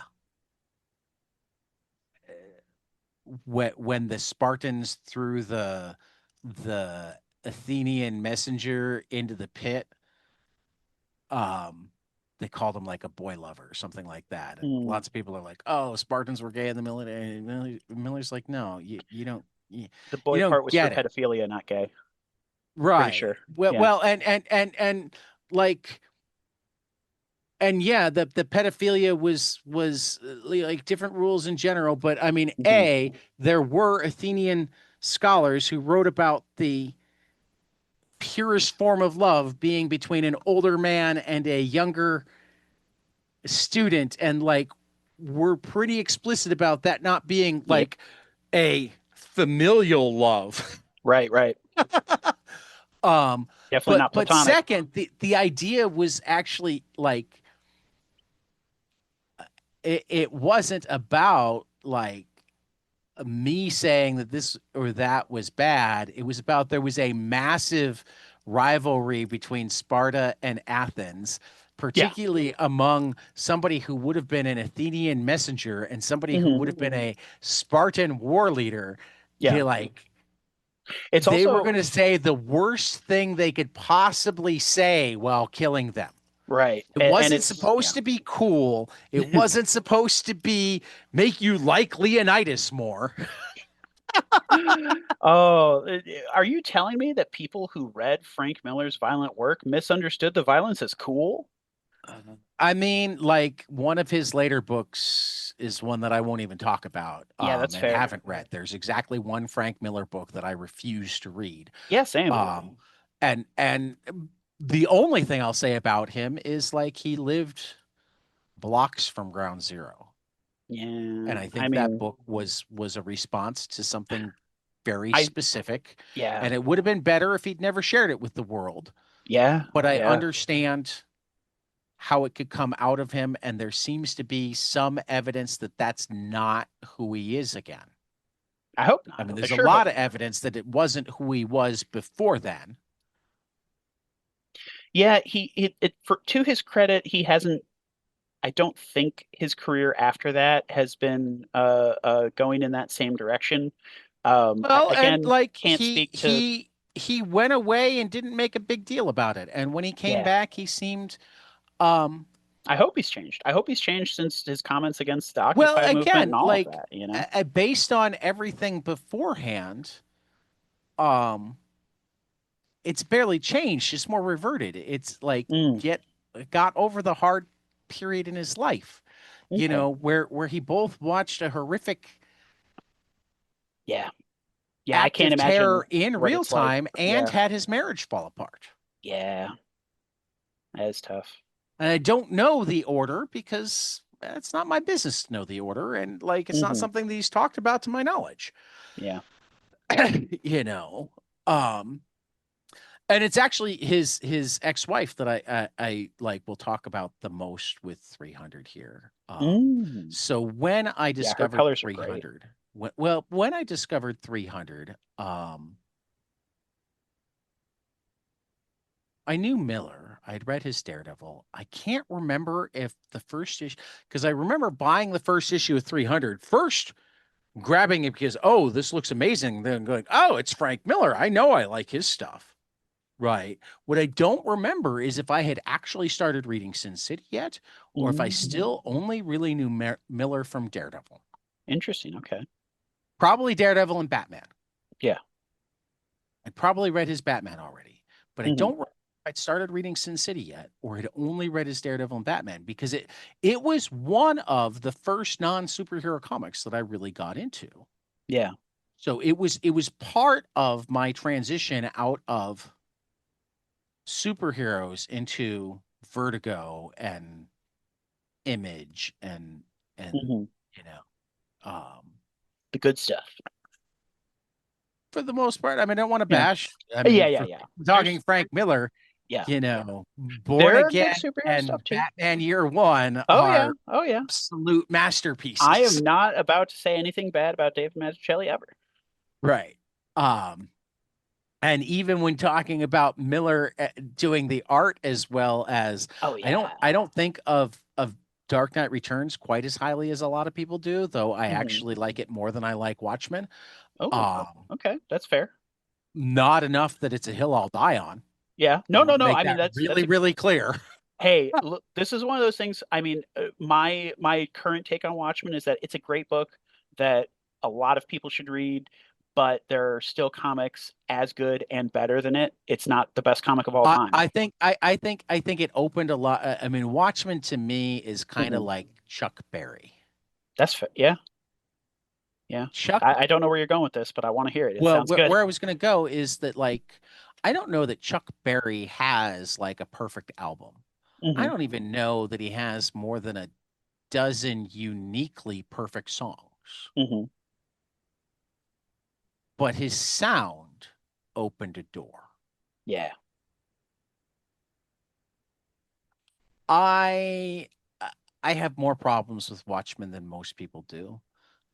yeah. Um, That's probably fair. like Chuck Berry, I actually think it's more derivative than it is Hmm, original. that's an interesting take. Um, but derivative from enough different places that it is original. Like That's most great also an art is interesting take. derivative. No, most great art is derivative. I I mean, like we're thousands of years too late to have original ideas. see, and this is something I think about a lot, and I think that it's ultimately a semantic muddle, you know. Absolutely. First of all, I think that derivative. I want a second word with different Sure. connotations, Sure. uh, to say, but But like, one of my favorite lines about creation is good writers borrow liberally from other writers and great uh writers steal things outright. yes, that one, as well as what I think of is that the reason why I can't 100% disagree with those statements is because nothing's created in a vacuum. Everyone has Right. influences. Right. Everything comes Exactly. from somewhere. So there's always But pieces of history in new work, but but it's but still new. yeah, but Yeah. back to 300. Um it was definitely the first time I'd seen comic as history. Ooh, that's nice. it was definitely the first time. And don't get me wrong, Mouse is out there and I knew Yeah, about it. I just hadn't, I think, read it in depth. And it wasn't that I, but it was like that was that was also history. memoir. This Yeah, was historical memoir. fiction. Yeah, Right. This memoir is was different from historical that. Yeah, fiction. This was like going and watching Spartacus. yeah. These are the experiences of people who are no longer around, not stories of Right. people who lived before us. Yeah. Right. So history's not quite right. Historical fiction is better. Yeah. It had that feeling of the film epic, the Hmm. Spartacus, the Lawrence of Arabia, um the colors were just outstanding. It was the first time I'd seen, and I knew Lynn Varley. I mean, Varley had been covering Miller's work for ages, but most of the time she'd been coloring it in the basic four color style because that was what the comics were printed in. And these, Oh, I I didn't know mean, that about because 300. That's amazing. well, I mean, I don't know for certain. No, I don't think 300 is four color. I think No, that's what I mean. 300. Is I didn't know I it mean, was they like feel painted. Okay. fully painted. Yeah. Here, let me just pull up an image. Yeah. Um, Because I think I've only read 300 once way back in college, so it's been a long time for me. Um, but yeah, that's a really I am fascinated with the evolution of the technology of comics, the going from four color to computer generated coloring in the 90s, to where we are now with like the hypersaturation and stuff like that. I think it's such a fascinating progression. So I hadn't I realized the mean, extent that look 300 look is look at piecing our that. cover here. Yeah, the cover already that And looks and, like a and step like above four color. Oh my gosh, the inside page right. of just ink wash Right. is And it's covers are one thing. And that beautiful. was the other thing. They were all wraparound covers. So this is, Yeah. that's the first cover. Wow.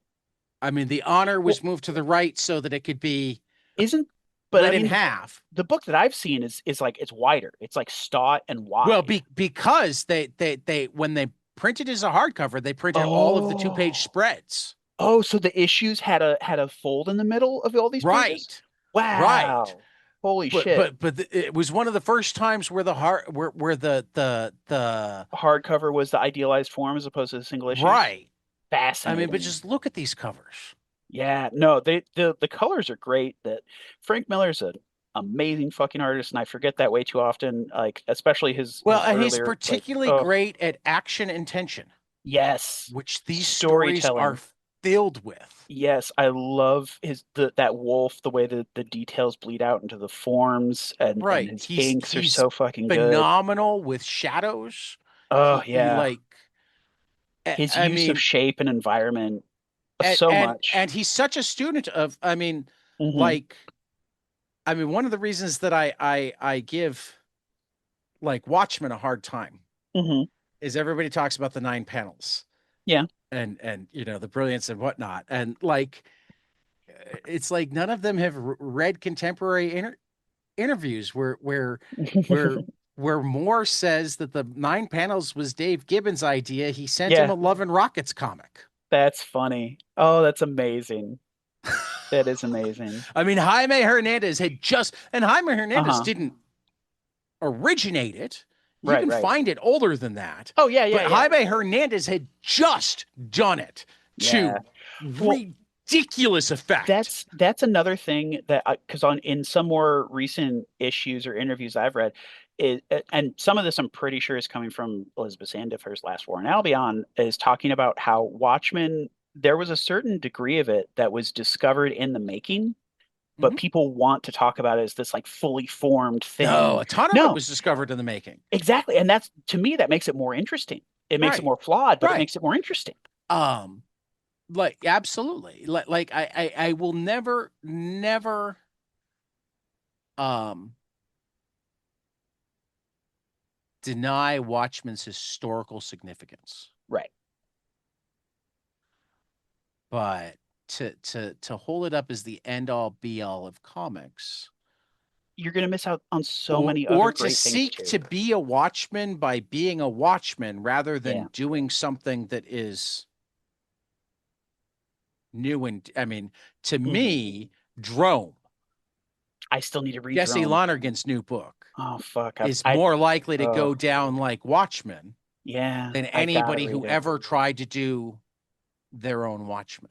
Yeah, and that's the other thing is Because Jesse wasn't trying to be Alan Moore. Jesse wasn't trying to be anybody. Jesse was right, trying to be Jesse and he was already telling a great Jesse. story. He was already so fucking good.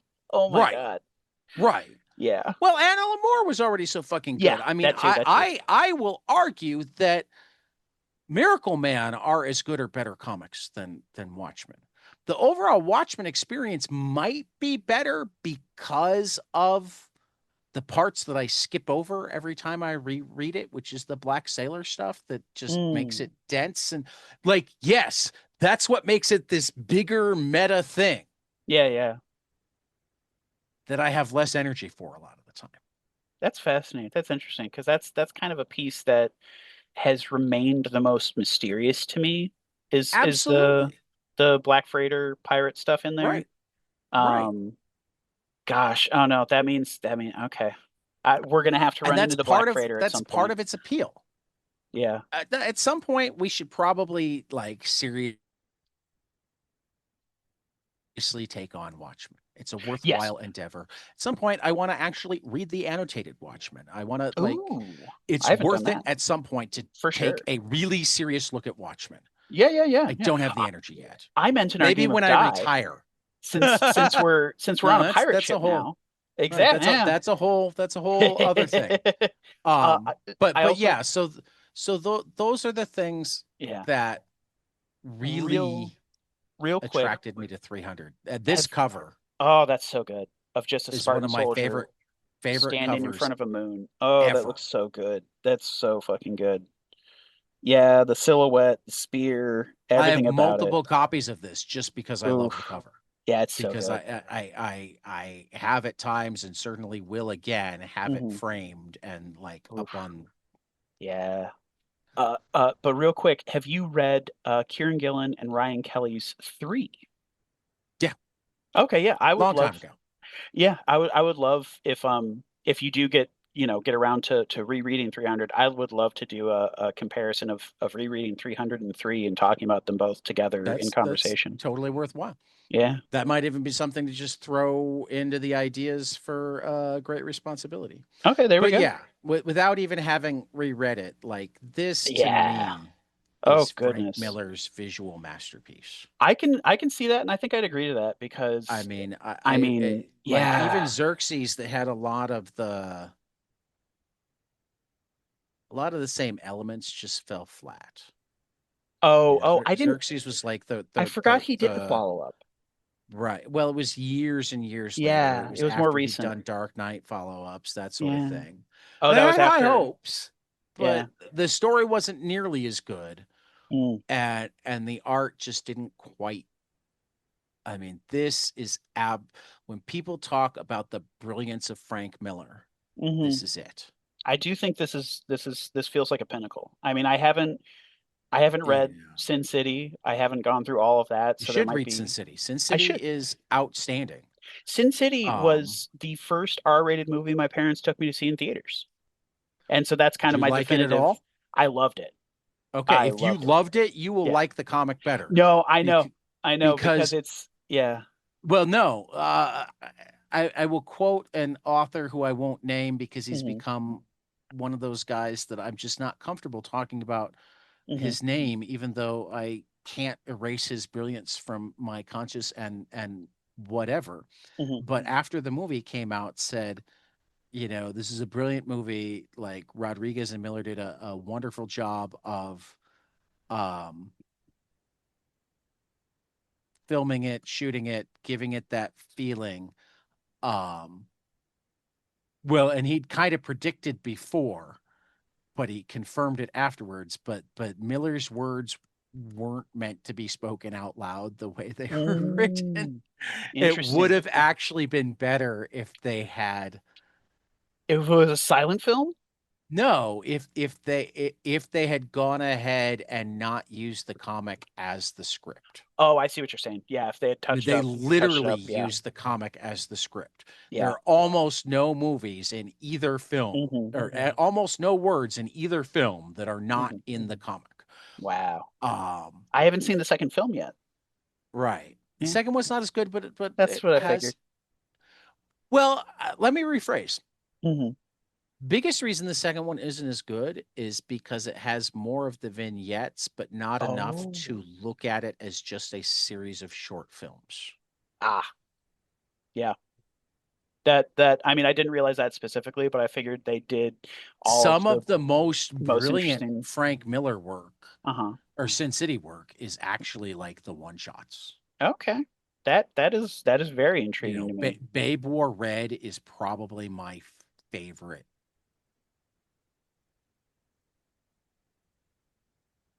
Sin City story, and I don't even know if it's close. All right. Um, and Blue Eyes, where there are a couple of them, probably ranks high after. But those are a couple of like really short stories, and one of them, um, was the opening sequence of Hmm. the second Sin City movie. Mm. And the opening sequence was just absolutely brilliant. Um, so yeah, I mean, that's another one that would be one that would be worth reading the books and watching the movie and doing The comparison. the That talk was, about them together. yeah, I flipped through a Um, bit of the first volume with Marv, and my take was, wow, this is just the movie with the material that they had to trim. yeah, Yeah. But I again, mean, as a comic with I Frank mean, Miller's art instead honestly, of like, actors. uh, I don't think it's talked about enough. Hmm. Um, what the Sin City movies did that I think has only otherwise been done by the Spider-Verse movies Hmm. is they understood that like you could use almost all of the elements of a comic in a movie and Hmm. really the trick in terms of making it good Hmm. was how you pieced it together. That's a really great point, actually. Yeah, I can see that. You could use the comic as storyboard. Hmm.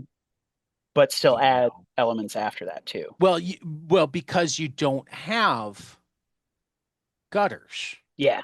Or the unit of the page. You're only working with Right. one image at a time in rapid Right. succession. You don't have the gutters and you don't have page turns, Hmm. and so you have to find other ways to express the time between panels, to when the panels are at the same time, manage to make them feel. Yeah, yeah. They are different mediums, Hmm. but that doesn't mean you have to, oh, we're only going to take the most basic part of the story Hmm. And to I translate it into the comic. We can take yeah, huge amounts of how they portrayed it. And this is also yeah. like uh, everybody hates Zack Snyder's Watchmen. I'm not in that camp. I don't love the change to the ending, but like the film itself, I think he did a phenomenal job with. I think it's about an 85% perfect adaptation and a 15% bastardization Sure. I might go a little bit higher on the um on the adaptation part. right. Yeah. He added a couple of things to 300 that I Hmm. didn't think were strictly necessary, but I also didn't think were strictly out of place. Hmm. But also, I think did a phenomenal job. I mean, I got why. There was more back home at Sparta. Well, no, I think a little bit more back home at Sparta. There was a couple of Uh-huh. different things. Yeah. Um, I got why his work on 300 and his work on um Watchmen got him his work in the DC universe. Hmm. What I didn't get is why they let him shoot the scripts he shot.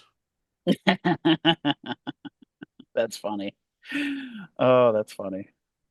I mean, yeah. He has the talent that if you'd had him do like a direct adaptation of Superman Man of Steel Mm, or a direct adaptation or a mostly direct adaptation of Dark Knight Returns. Like if you mhm, had had him stick closer to the comics, which he had also shown that he was very good at doing, mhm.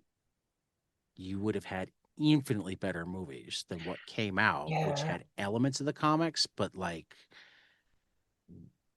I think it's clear that lost the he's, essence of so many yeah, things. he's a much better director than he is a writer. And Yeah. because of the ego-driven Hollywood ecosystem, people need to be writer directors. You can't have people who are just stellar directors that direct Right.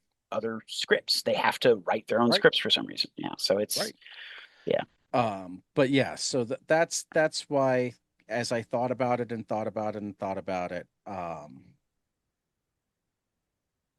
this became my formative comic.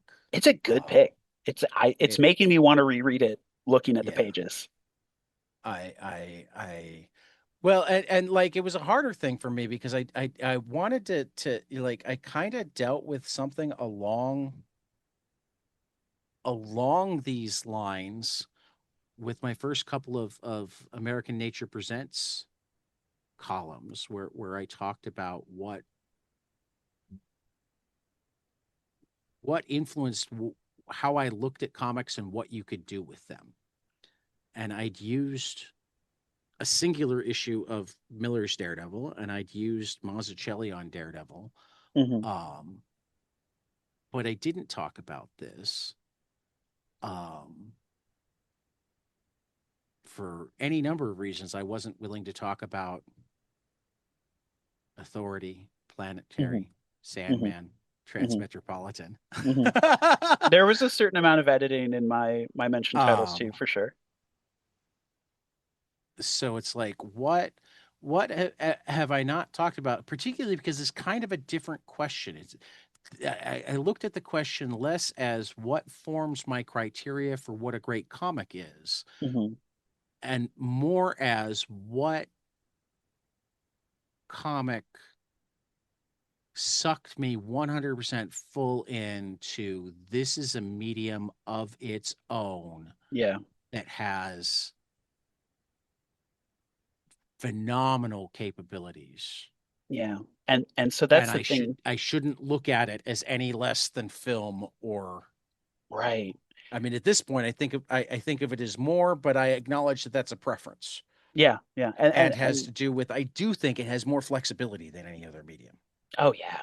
And I think, Um because I agree with that, part of my own journey is by the time I hit that point of realizing that comics were my favorite medium, I think that was like the end of my formative years. Like mhm, my first big realization was, oh no, I'm a comic book person. Because I right. looked back at my life and saw me reading newspaper strips and getting into Right. manga in middle school and high school Oh yeah, because, no, yeah, all those things. I It's, was yeah, this came out in I think 2000. that I sounds think I about was right. 20 when this came out. Yeah. And just like, Maybe 1999. yeah, it was kind of looking back on my life and saying, oh, I've kind of always been a comic book 1998. person. So I was Yeah. 18 when this came out. Yeah, that'd be huge for me if I read that. I mean, I think I Right. did read it around 18, 19 So because I was in college. it's Yeah, not maybe at 20. all like I I'd been in and out of comics for 14 years already Yep. and never really out of comics. Hmm. I'd been out of new comics. I'd gone through periods where I was way more likely to read novels than comics. I'd gone through periods where I Hmm. was watching a ton of movies rather than Hmm. reading anything, Yeah. you know. Um, for that matter, I wasn't completely out of the movie period. My heavy movie watching period was like 16 to 24. Yeah. Yeah. That was probably my biggest movie watching period too. Um, and it didn't completely slow down until I was in my 30s. Hmm. You know, I mean, a huge part of the reason that it slowed down, if I'm being completely honest, is my wife doesn't like movies a ton. She doesn't generally have the 2 hour attention span. Right. Prefers TV shows. She prefers 30-minute comedies. Yeah. Yeah. She might watch 5 hours of them at once, but Right. like, We're the same way. Will we right. watch 5 hours of a series? Absolutely. Hour and a half movie? That's too long. Right. I mean, hour and a half, not Right. really 2 hours, but yeah, still. And then for Oh, me, look at that image. I know that's so I love the phalanx. It's incredible. Yeah. Oh my goodness. But one of the other And things for me, look at yeah, that's ugh, so good too.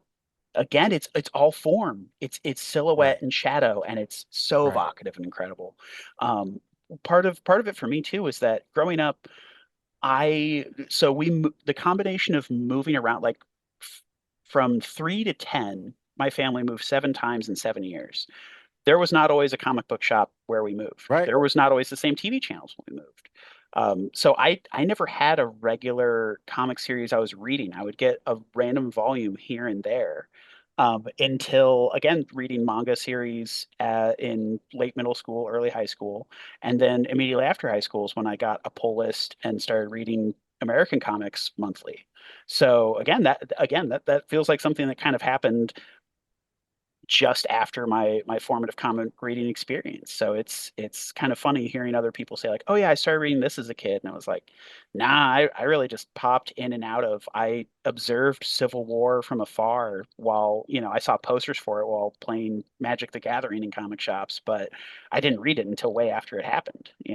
Um, so yeah, so it's interesting pulling that autobiographical, like, hey, how did I get into this? What were the various pieces and gears in Yeah. the machine that pushed Well, me and to where I am particularly when now? you're that deep into, yeah, see, that's how it would look originally. 300 and Fascinating. but the That's yeah. so fascinating.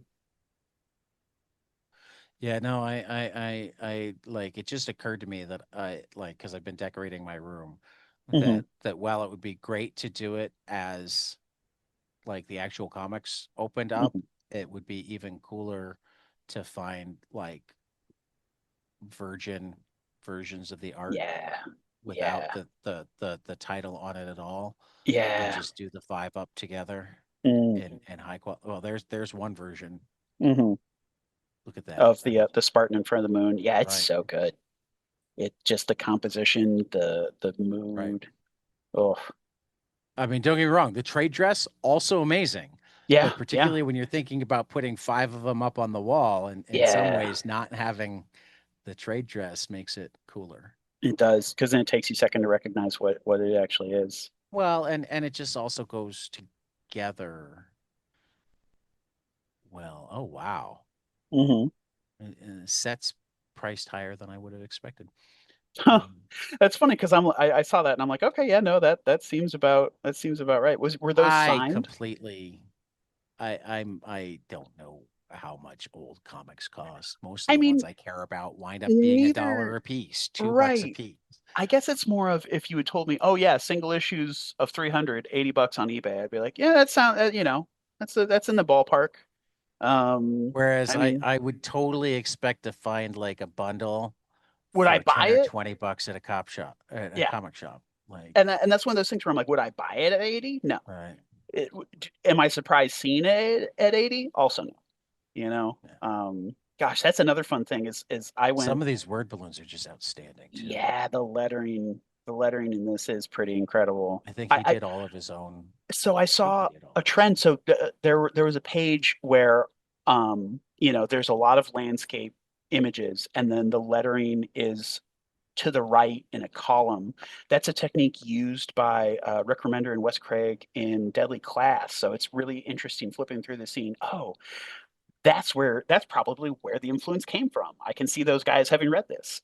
The fact that the book turned into every page as a double page spread was clearly an influence on J.H. Right. Williams. With there was an edition of Promethea that came out that way, and now the way he's Right. doing Echolands that way. It's like, oh shit, Hmm. I didn't realize that this is where that came from. So that's also Yeah. really cool to see. Well, and I'm relatively certain that it's not necessarily this is where it came from. It's certainly one of the biggest earlier examples of Yeah, that. yeah. I just mean like history wise, this is a book Yeah. that did those things first. Yeah. Yeah, Everything was a double page spread. yeah. This is also where if I blink out suddenly, it's because my laptop ran out of battery, not because. Well, then let us wrap up because we're at this point just navel gazing, Yeah, we're navel pushing gazing at 2 hours. a comic that like In our defense, You it's a just forget how fascinating novel. absolutely I mean, there are not many comics as beautiful as 300. It's one of a kind that way. Even amongst Frank's So, work, I think yeah. it's pretty one of a kind. So, 3 books that I hope will be spectacular. Oh God, this was hard. This is so hard because we had both Lazarus Fallen number 5 and Powers number 25. And Lazarus pulled out the win, but only by a hair, and I would be less than shocked. The cover has me on pins and needles. I would be totally less than shocked if when I'm talking about amazing books next week, they flip. That's totally possible. I could see you doing that. 3 books I know are amazing. The Ephemerata. Oh, I forgot. Outlaw Showdown from E.C. Oni.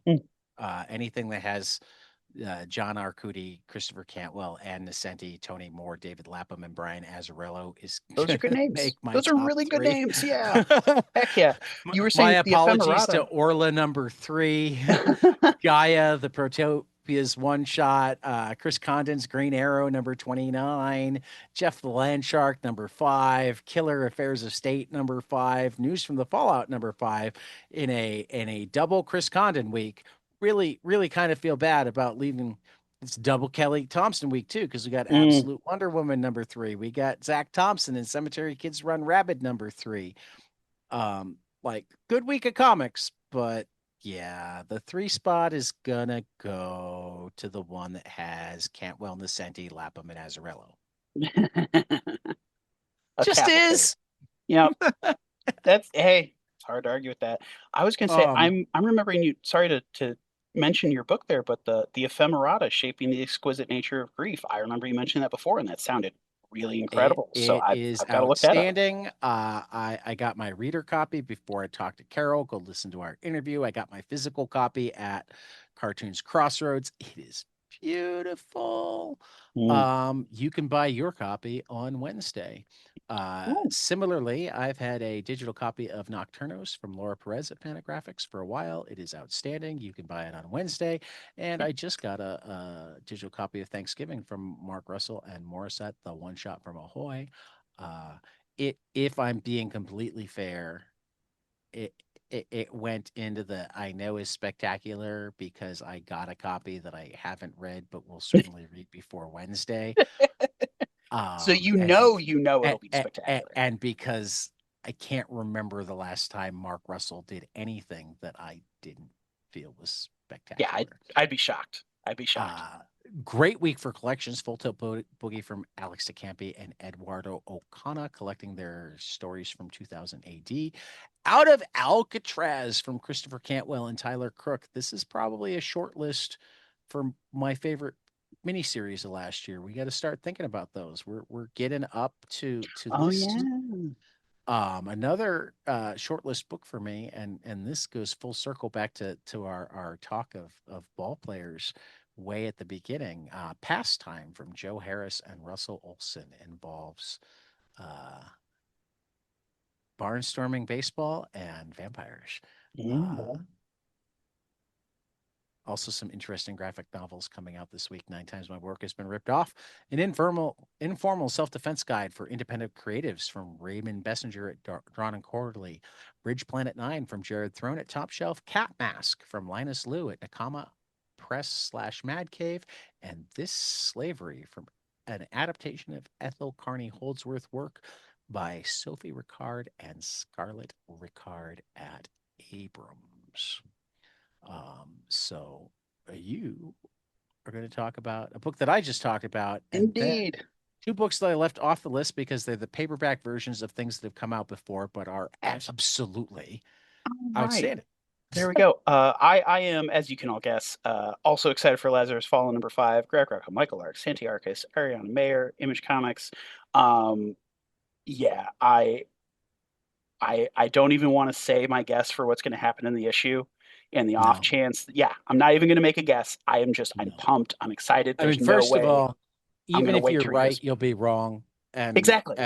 And most likely you're completely wrong. Yeah. And if you're right, which is really unlikely, Mhm. that would just be spoiling it. Exactly. So don't even need to speculate.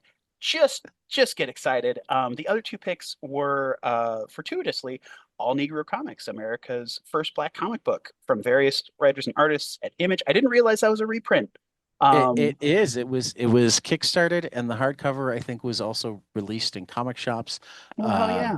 Darren Bennett actually sent me a copy after he was Nice. on the first time because he wrote a Jackie Robinson adjacent story that's in it Awesome. and really, really good. Very Um, cool.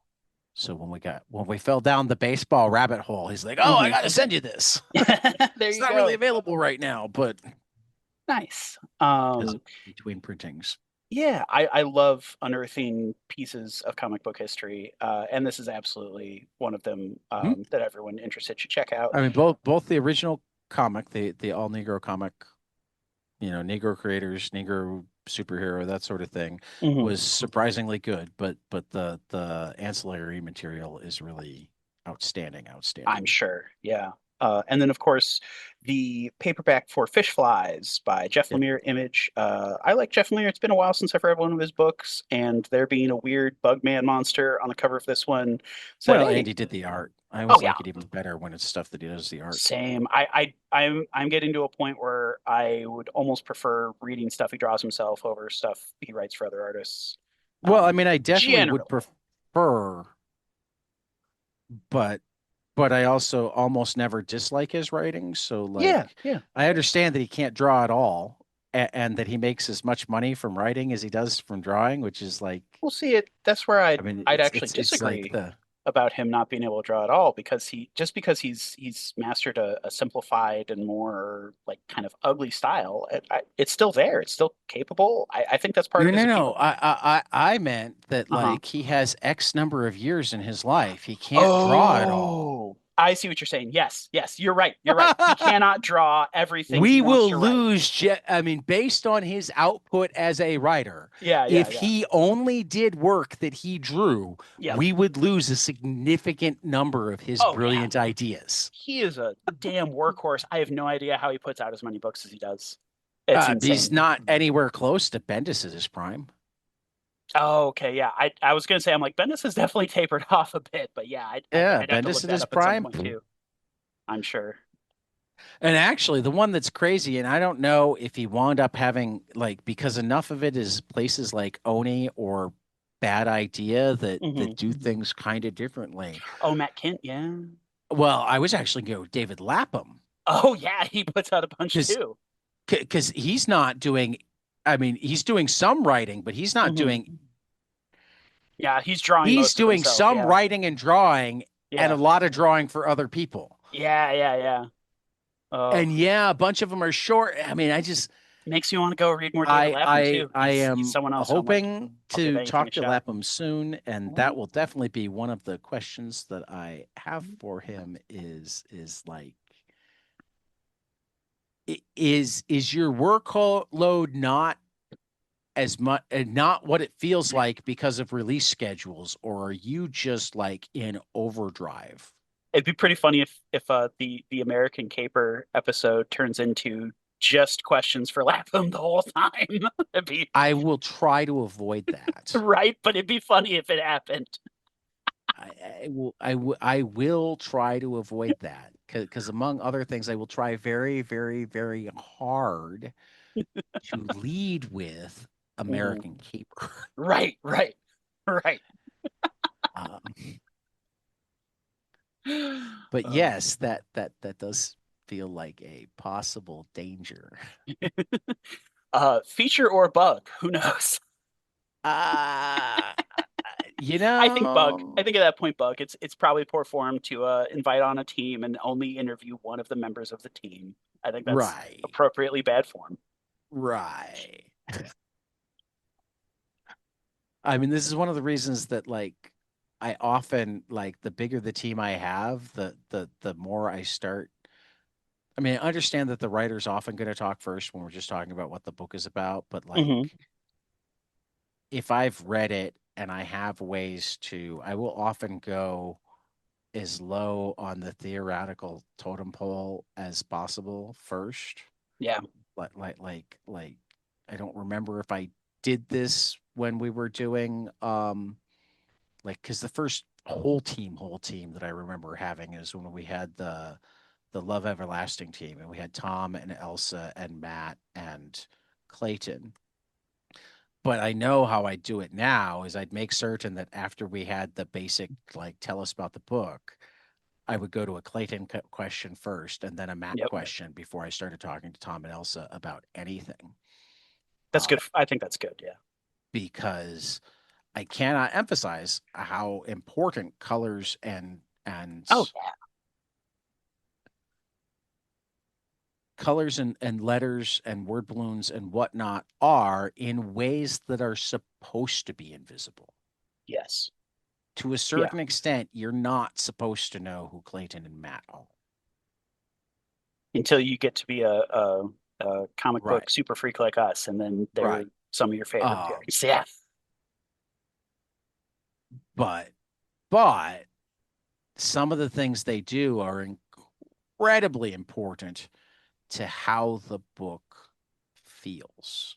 Oh, 100%. You know, because that's I mean, like the words are important and the art is important. I mean, this is kind of part of what we were talking about with what is a medium last week, you know. But what a comic is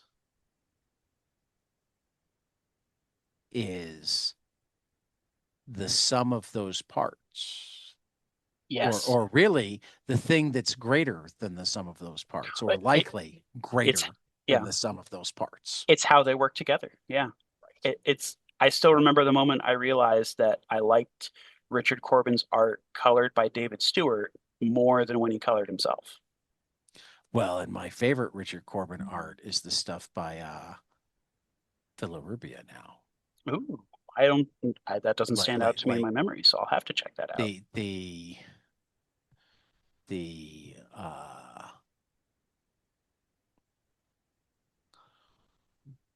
Dark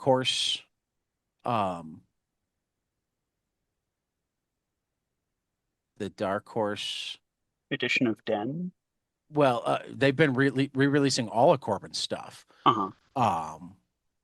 With restored pages and coloring from Jose Villarubia and new lettering from Nate Picos. Ooh, that does sound interesting. Ooh, that does look really good.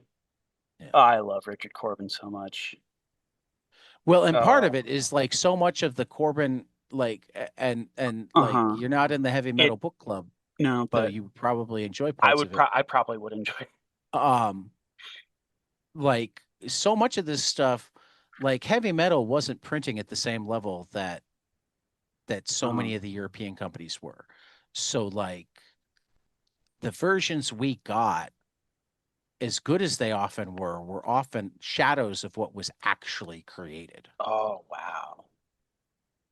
That's incredible. You know, they were doing more detailed coloring in the 70s. They were doing I love the sound of that. I want to see that. I want to see more detailed coloring from the 70s. So many things that we think of as black and white Mobius weren't. Oh, that kills me. Kills me just a little bit. Well, I mean, for the most part, they're now very much available in color in the United States as well. But like the first time we saw them as black and white, even though they were already very much available in color. How hard would our minds have been blown if we saw them in color to begin with? The world may never know. I mean, there are 5 volumes of Den by Richard Corbin. I am checking out the first one from Hoopla right now. I mean, like,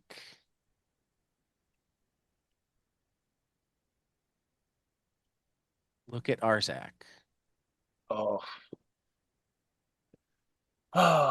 you know, this is always the best way to wrap up an episode of 22 panels of just staring at gorgeous comic art. Of course, because I mean, because we're such a completely audio podcast, and but look at Arzak really quickly there, and Hmm. then Hmm. and this is where we're also telling people that they should go check out. They should totally go check out Mobius and Richard Corbin, because then they'll know Hmm. these things that we're looking at. Um, Two artists that are always a good time, Corbin and Mobius.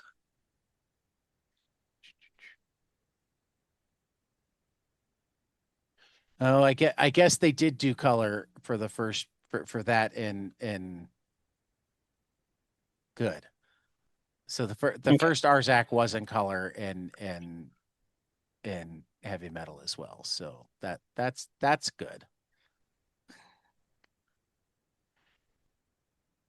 So it would be harder for me to go find an example of a color versus not color Mobius, but not as hard Yeah. as it should be. How about Right. that? I Yeah, that's true. I And think that's not that he never worked in black the and screen white share has either. It's frozen. just, well, I just Yeah. turned it off. Oh, okay. Well, my screen hasn't changed, so it's definitely frozen Gotcha. for me. Gotcha. Yeah. Gotcha. Well, that could be you're running low on battery. It could be that we're going too Hmm. long. But we're not. Well, actually, no. I Eh, think we pulled off 2 hours again, didn't we? Fuck. Yeah. Yeah. It was Um, funny how right after we're like, hey, we need to tighten up. We need to get these close to an hour. We sprawl into formative comics talk and hit 2 hours at pretty easy. least it was not the going off on a tangent. At least it was Yeah. the body of the. So anyway, Exactly. for Yeah. We set ourselves 22 up for this. panels, this has been uh episode what 206? Yeah, 206. 206. And we will see you after the next page.